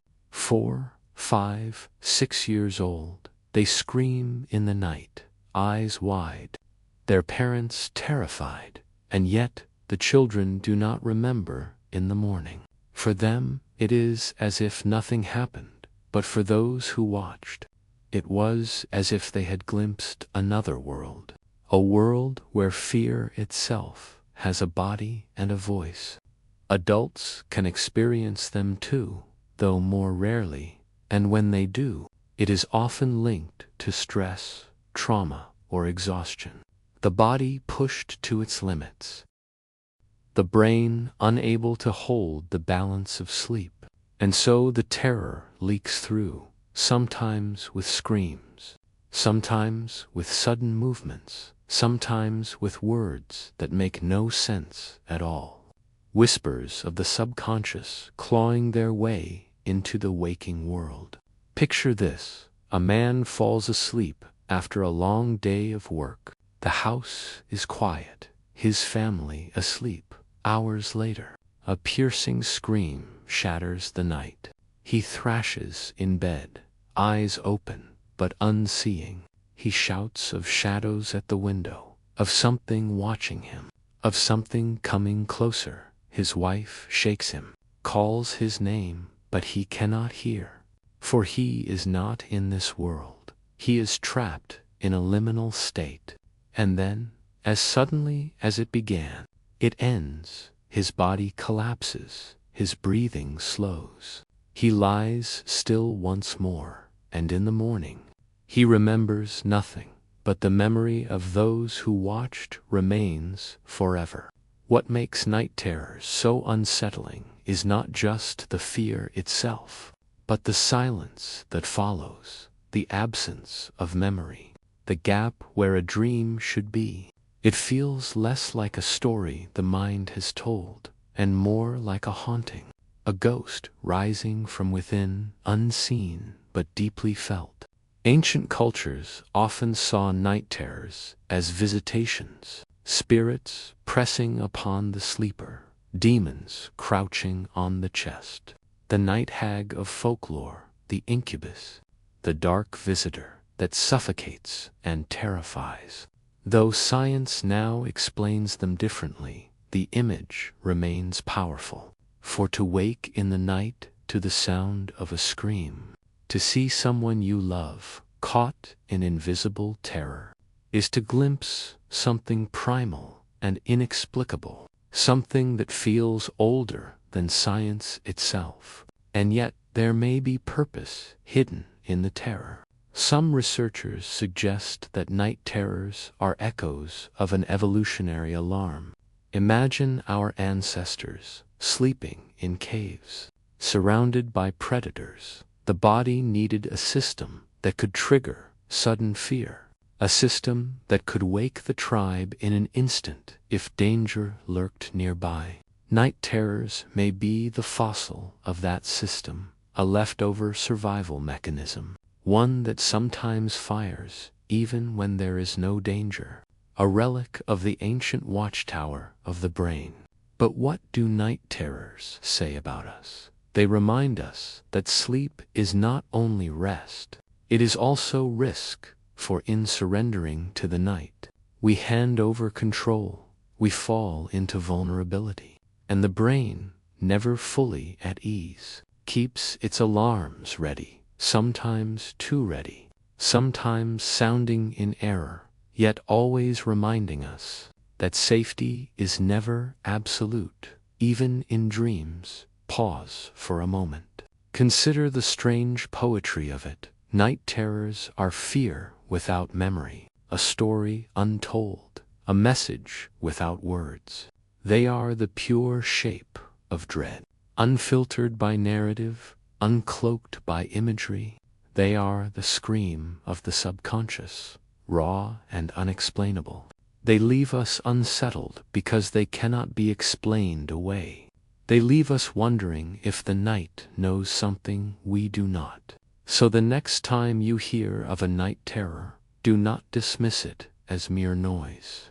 It is a glimpse into the hidden machinery of the human mind, a machinery built for survival, a machinery that remembers dangers older than history. It may frighten, it may unsettle, but it also reveals how deeply the instinct to protect runs in us, even when we are unaware, even when we are asleep.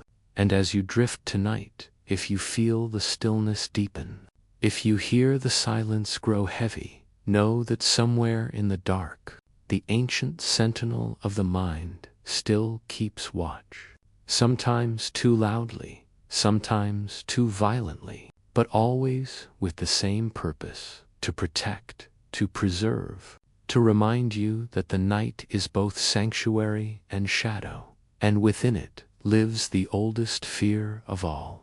Have you ever wondered what it means to move through the world without knowing it? To rise from your bed, your eyes open but unseeing, your body animated but your mind far away. This is the paradox of sleepwalking. a state where the body wanders while the soul remains tethered to dreams, where footsteps echo in hallways, where doors creak open in the night. And yet the sleeper remembers nothing come morning. Picture this: it is 2 in the morning. The house is silent. A child stirs in bed, then suddenly swings their legs over the side. They stand, eyes glassy, expression blank. They shuffle toward the hallway, past the living room, past the door. They open it, step outside barefoot, the cold air pressing against their skin. And yet they do not wake. They may climb stairs, rearrange objects, even speak words. And when the sun rises, they will have no memory of their midnight journey.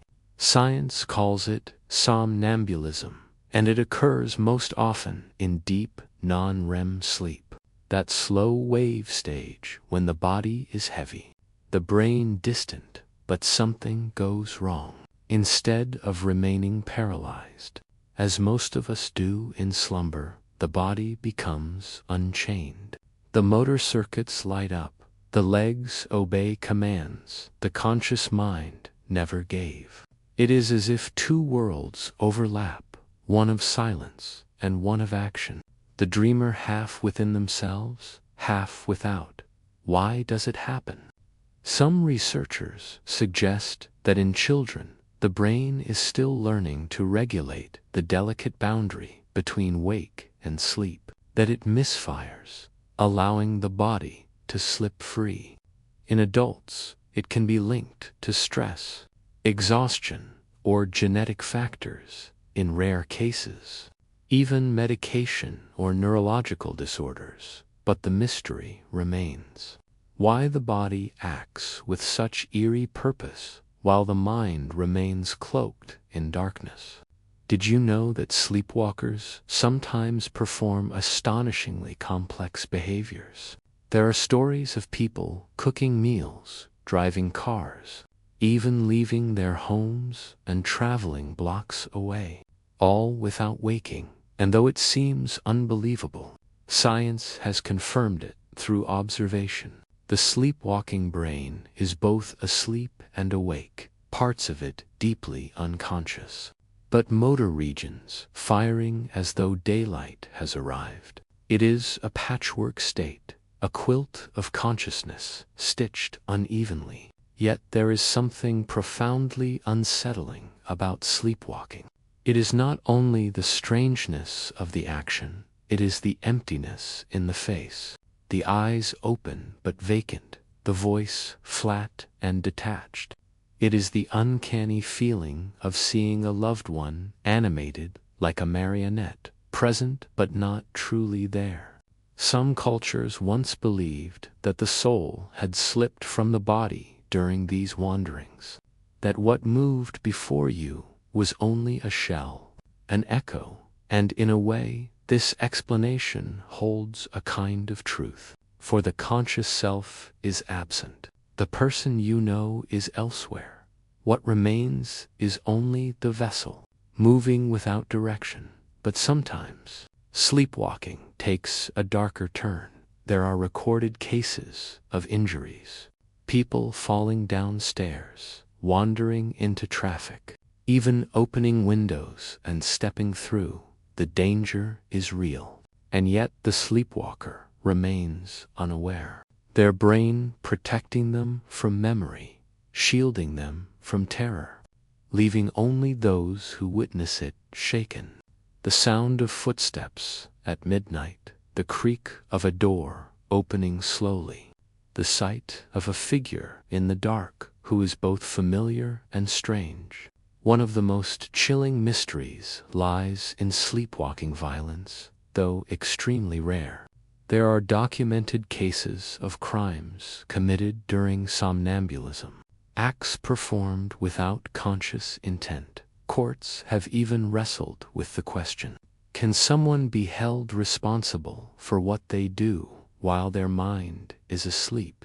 Is it them, or is it the shadow of them? The law, the science, and philosophy blur here. Because to watch a sleepwalker is to watch a body without a captain, a ship adrift, sometimes harmless, sometimes dangerous, but always uncanny. And yet, sleepwalking is not all dread. There is also something strangely poetic about it. It reminds us of the thin line between waking and sleeping, the fragile balance of control we so easily take for granted. It whispers that we are never entirely the masters of our own bodies, that hidden beneath the calm surface of sleep lies a potential for movement, for action without thought. It reveals that sleep is not only a surrender, it is a place where parts of us remain restless, where the body remembers pathways, even as the mind drifts into silence. Imagine walking through your home at night, your hand brushing the walls you painted, your feet stepping over the floorboards you know by heart, yet none of it reaches you. You are both present and absent. A ghost in your own life. This is the haunting truth of sleepwalking. It blurs identity, it fractures presence, it shows us how fragile the boundary of the self truly is. Some say sleepwalking carries echoes of ancient survival once again. That long ago, when humans slept in the wild, perhaps it was useful to move, to stir, to check the environment. Perhaps it was a way of maintaining vigilance without waking fully, the body keeping watch, the brain conserving energy. If so, sleepwalking may be the ghost of this old pattern, an instinct that lingers, misfiring in modern beds and quiet rooms, the body still carrying the memory of an age when danger lurked just beyond the firelight.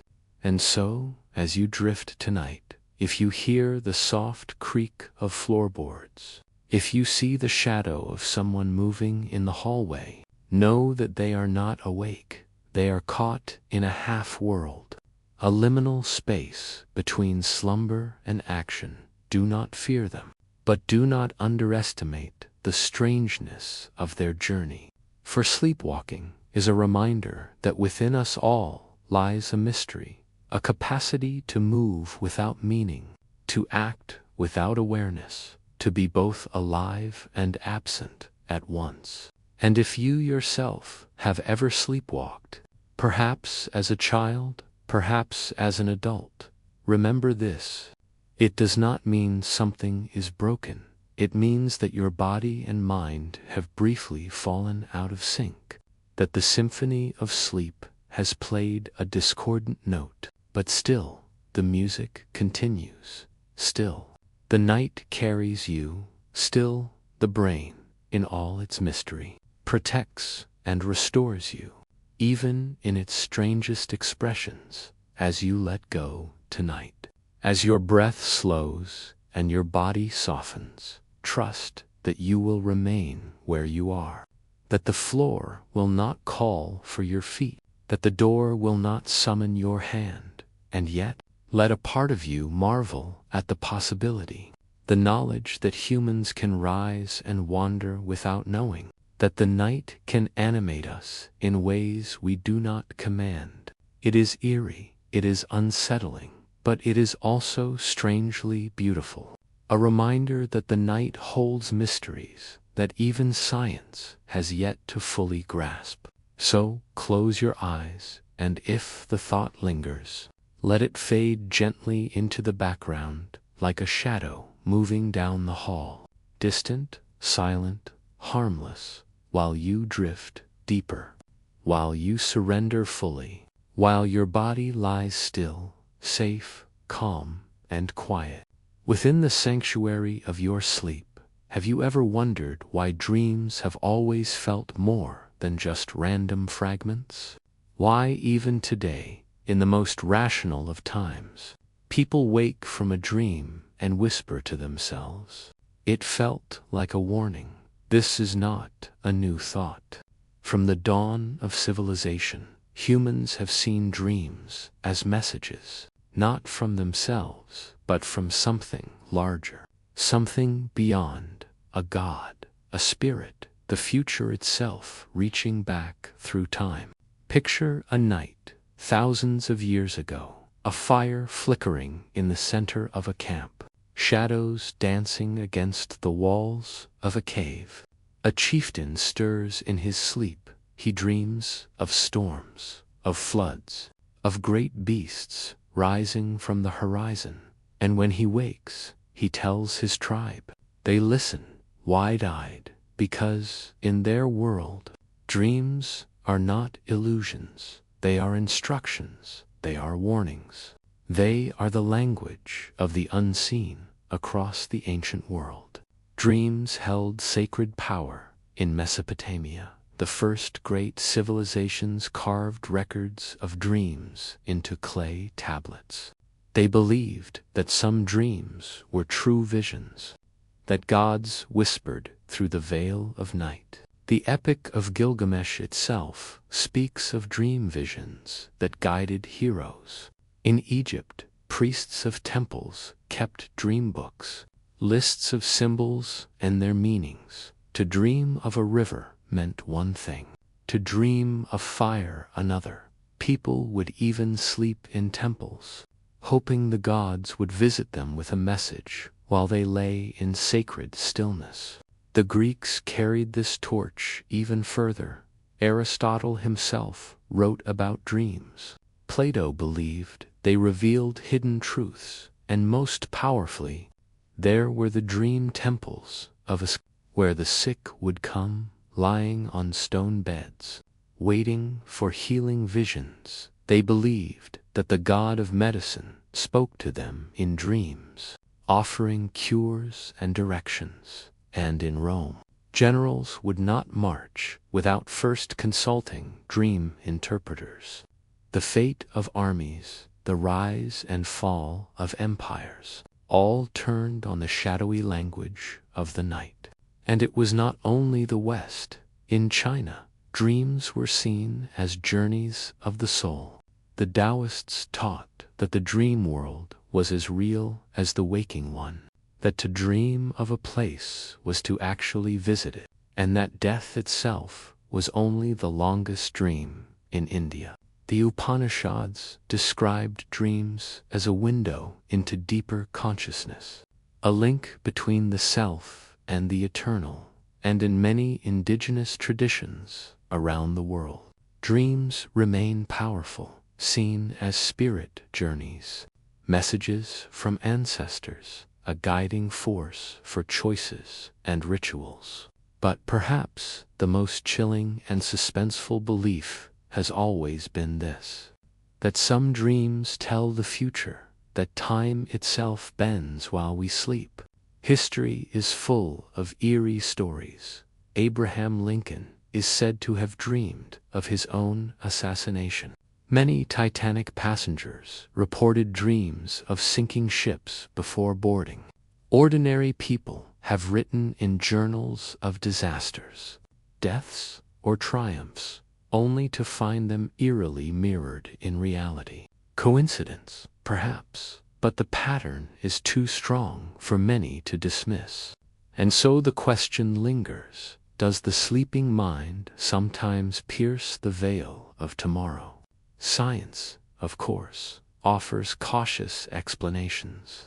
Psychologists say dreams are the brain processing fragments of memory, sifting through emotions, replaying patterns, and if a disaster comes, it may only feel prophetic because the mind had already rehearsed similar fears.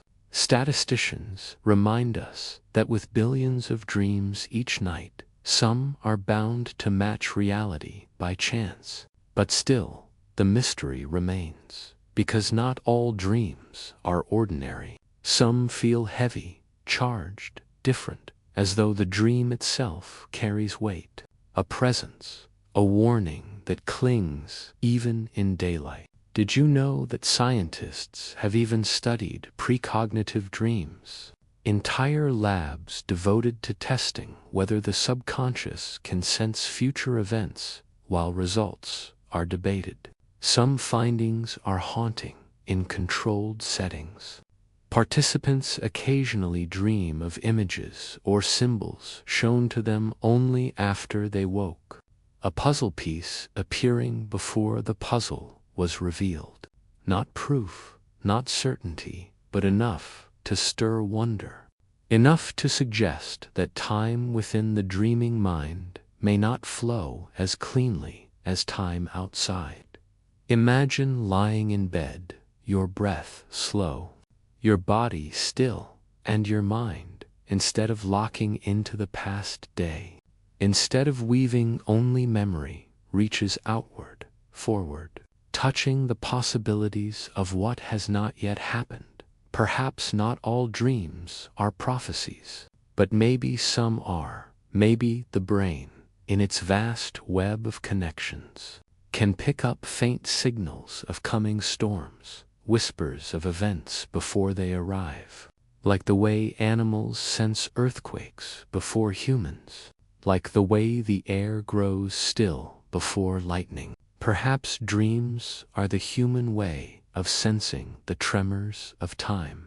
But even if science cannot prove it, there is beauty in how humans have always sought meaning in dreams. For dreams connect us not only to tomorrow, but to mystery itself. They are the one place we all enter nightly, a world where the ordinary laws of reality dissolve, where we can see the dead, where we can fly, where the impossible feels real. It is no wonder that we have always felt the divine lived there, that God's ancestors, and even the future itself, spoke in the language of dream, pause, and reflect. Dreams remind us that life is not only measured in waking hours. Half our existence unfolds in shadowed landscapes we cannot control. Half our being wanders in symbols, fears, and visions we did not choose. And yet, we rise in the morning, shaped by them, haunted by them, sometimes guided by them. They are not meaningless noise. They are the poetry of the subconscious, the ancient river that carries us each night into mystery. So, the next time you dream, even if it seems strange, even if it seems foolish, hold it gently. Consider that across history, people would have treated it as sacred, as a message from beyond, as a gift, and maybe, in a way, it still is. For dreams are a reminder that within us lies not only reason, but wonder, not only calculation, but prophecy, that even in sleep, we are creatures of mystery, reaching for truths we cannot yet name. And as you drift tonight, if you dream of something that feels heavy, if you wake with a sense that your dream was more than just a flicker, know that you are part of an ancient tradition, one as old as firelight and stone temples, one that whispers that the night may know things the day has yet to reveal. Close your eyes, let the images come, let the symbols rise, and whether they are prophecy, or memory, or pure imagination, let them guide you gently into the vast unknown of sleep. For in that unknown lives the oldest mystery of all. Have you ever woken in the dark? Your eyes flutter open, the room faintly visible. You hear the hum of the night, the creak of wood, the whisper of air. But when you try to move, nothing happens. Your arms refuse, your legs lie heavy, your voice locked behind silent lips. And then, in that helpless stillness, you feel it, a presence, something in the corner, watching, waiting, something that should not be there. This is sleep paralysis, a boundary state between dreaming and waking, a glitch in the transition where the brain awakens into awareness, but the body remains bound by the paralysis of REM sleep, the mind sharp, the body stone. It is one of the most terrifying experiences a human can endure. And yet, it is astonishingly common. A secret many carry, but few speak aloud. For centuries, cultures across the world have given names to this haunting state. In Scandinavia, it was called the mare, a spirit that sat on the chest of sleepers, giving us the word nightmare. In Japan, it is kanashibar, the feeling of being bound in invisible chains. In Newfoundland, they speak of the old hag, a crone who sits upon the chest and steals the breath.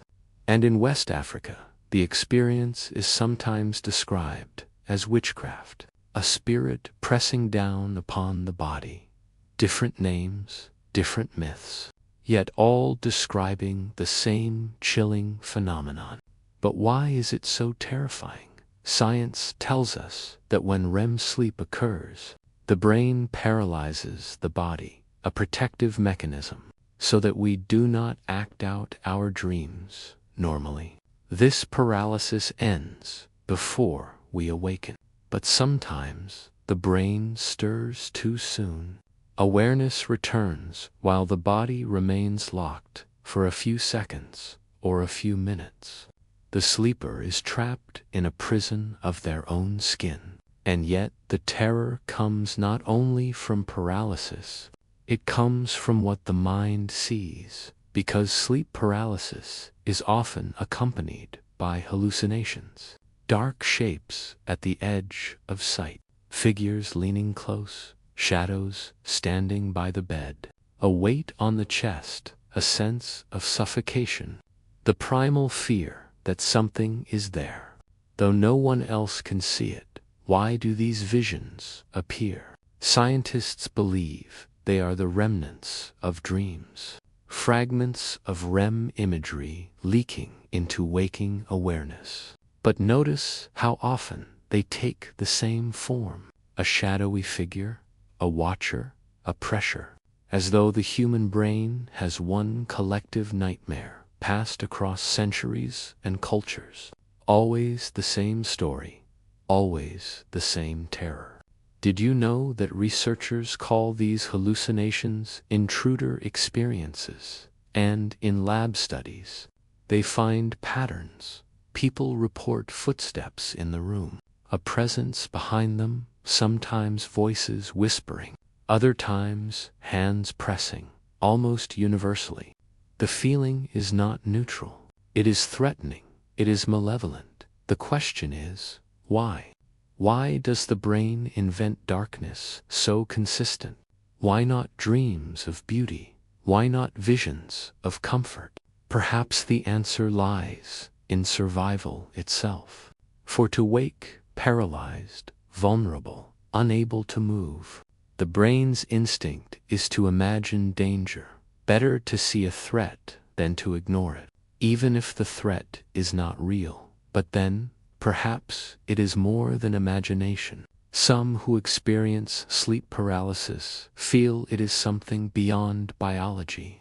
They insist that what they saw was not a hallucination, but a glimpse into another layer of reality. The shadow visitors, the pressing figures, not figments, but entities.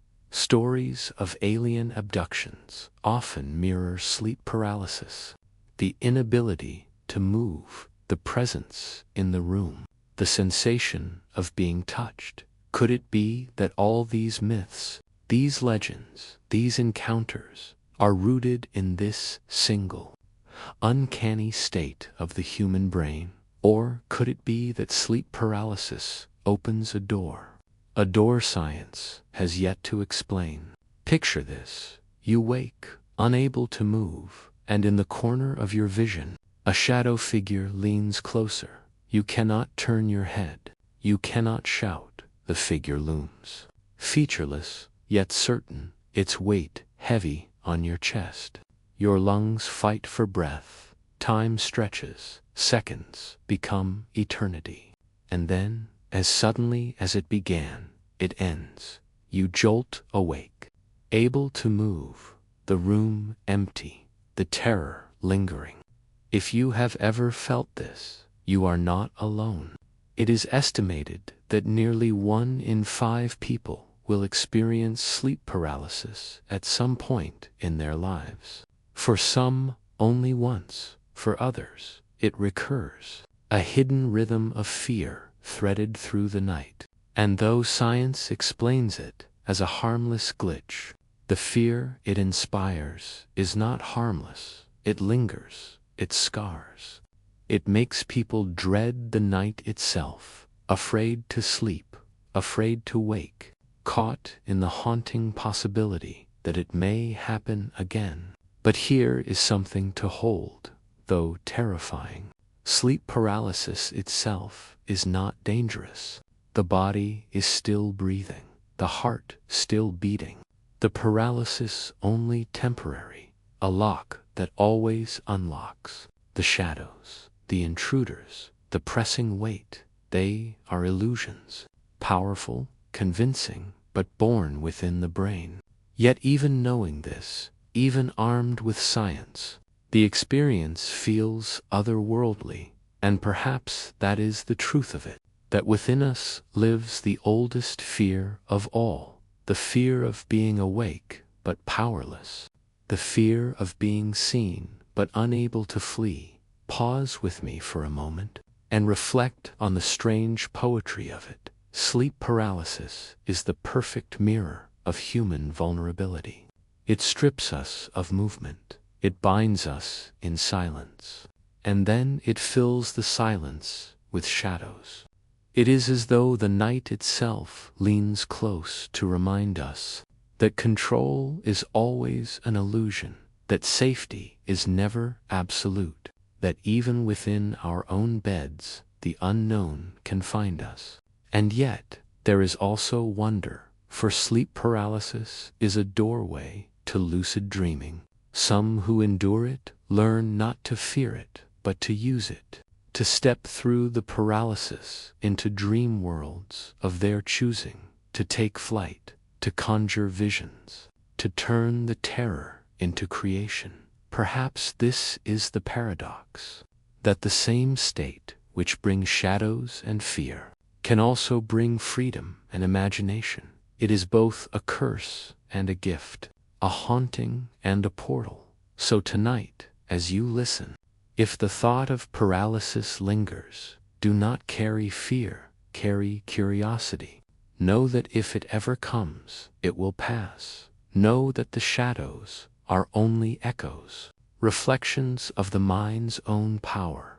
And if you can, see it not as a prison, but as a threshold, a place between waking and dreaming, where mystery gathers, where the oldest stories of humanity come alive. Close your eyes, feel your body soften, and imagine yourself not frozen, but floating, not bound, but carried through the space where sleep and waking overlap, into a night filled not with fear, but with wonder, where the shadows are not enemies, but companions of mystery, and where the silence of paralysis becomes the stillness of peace.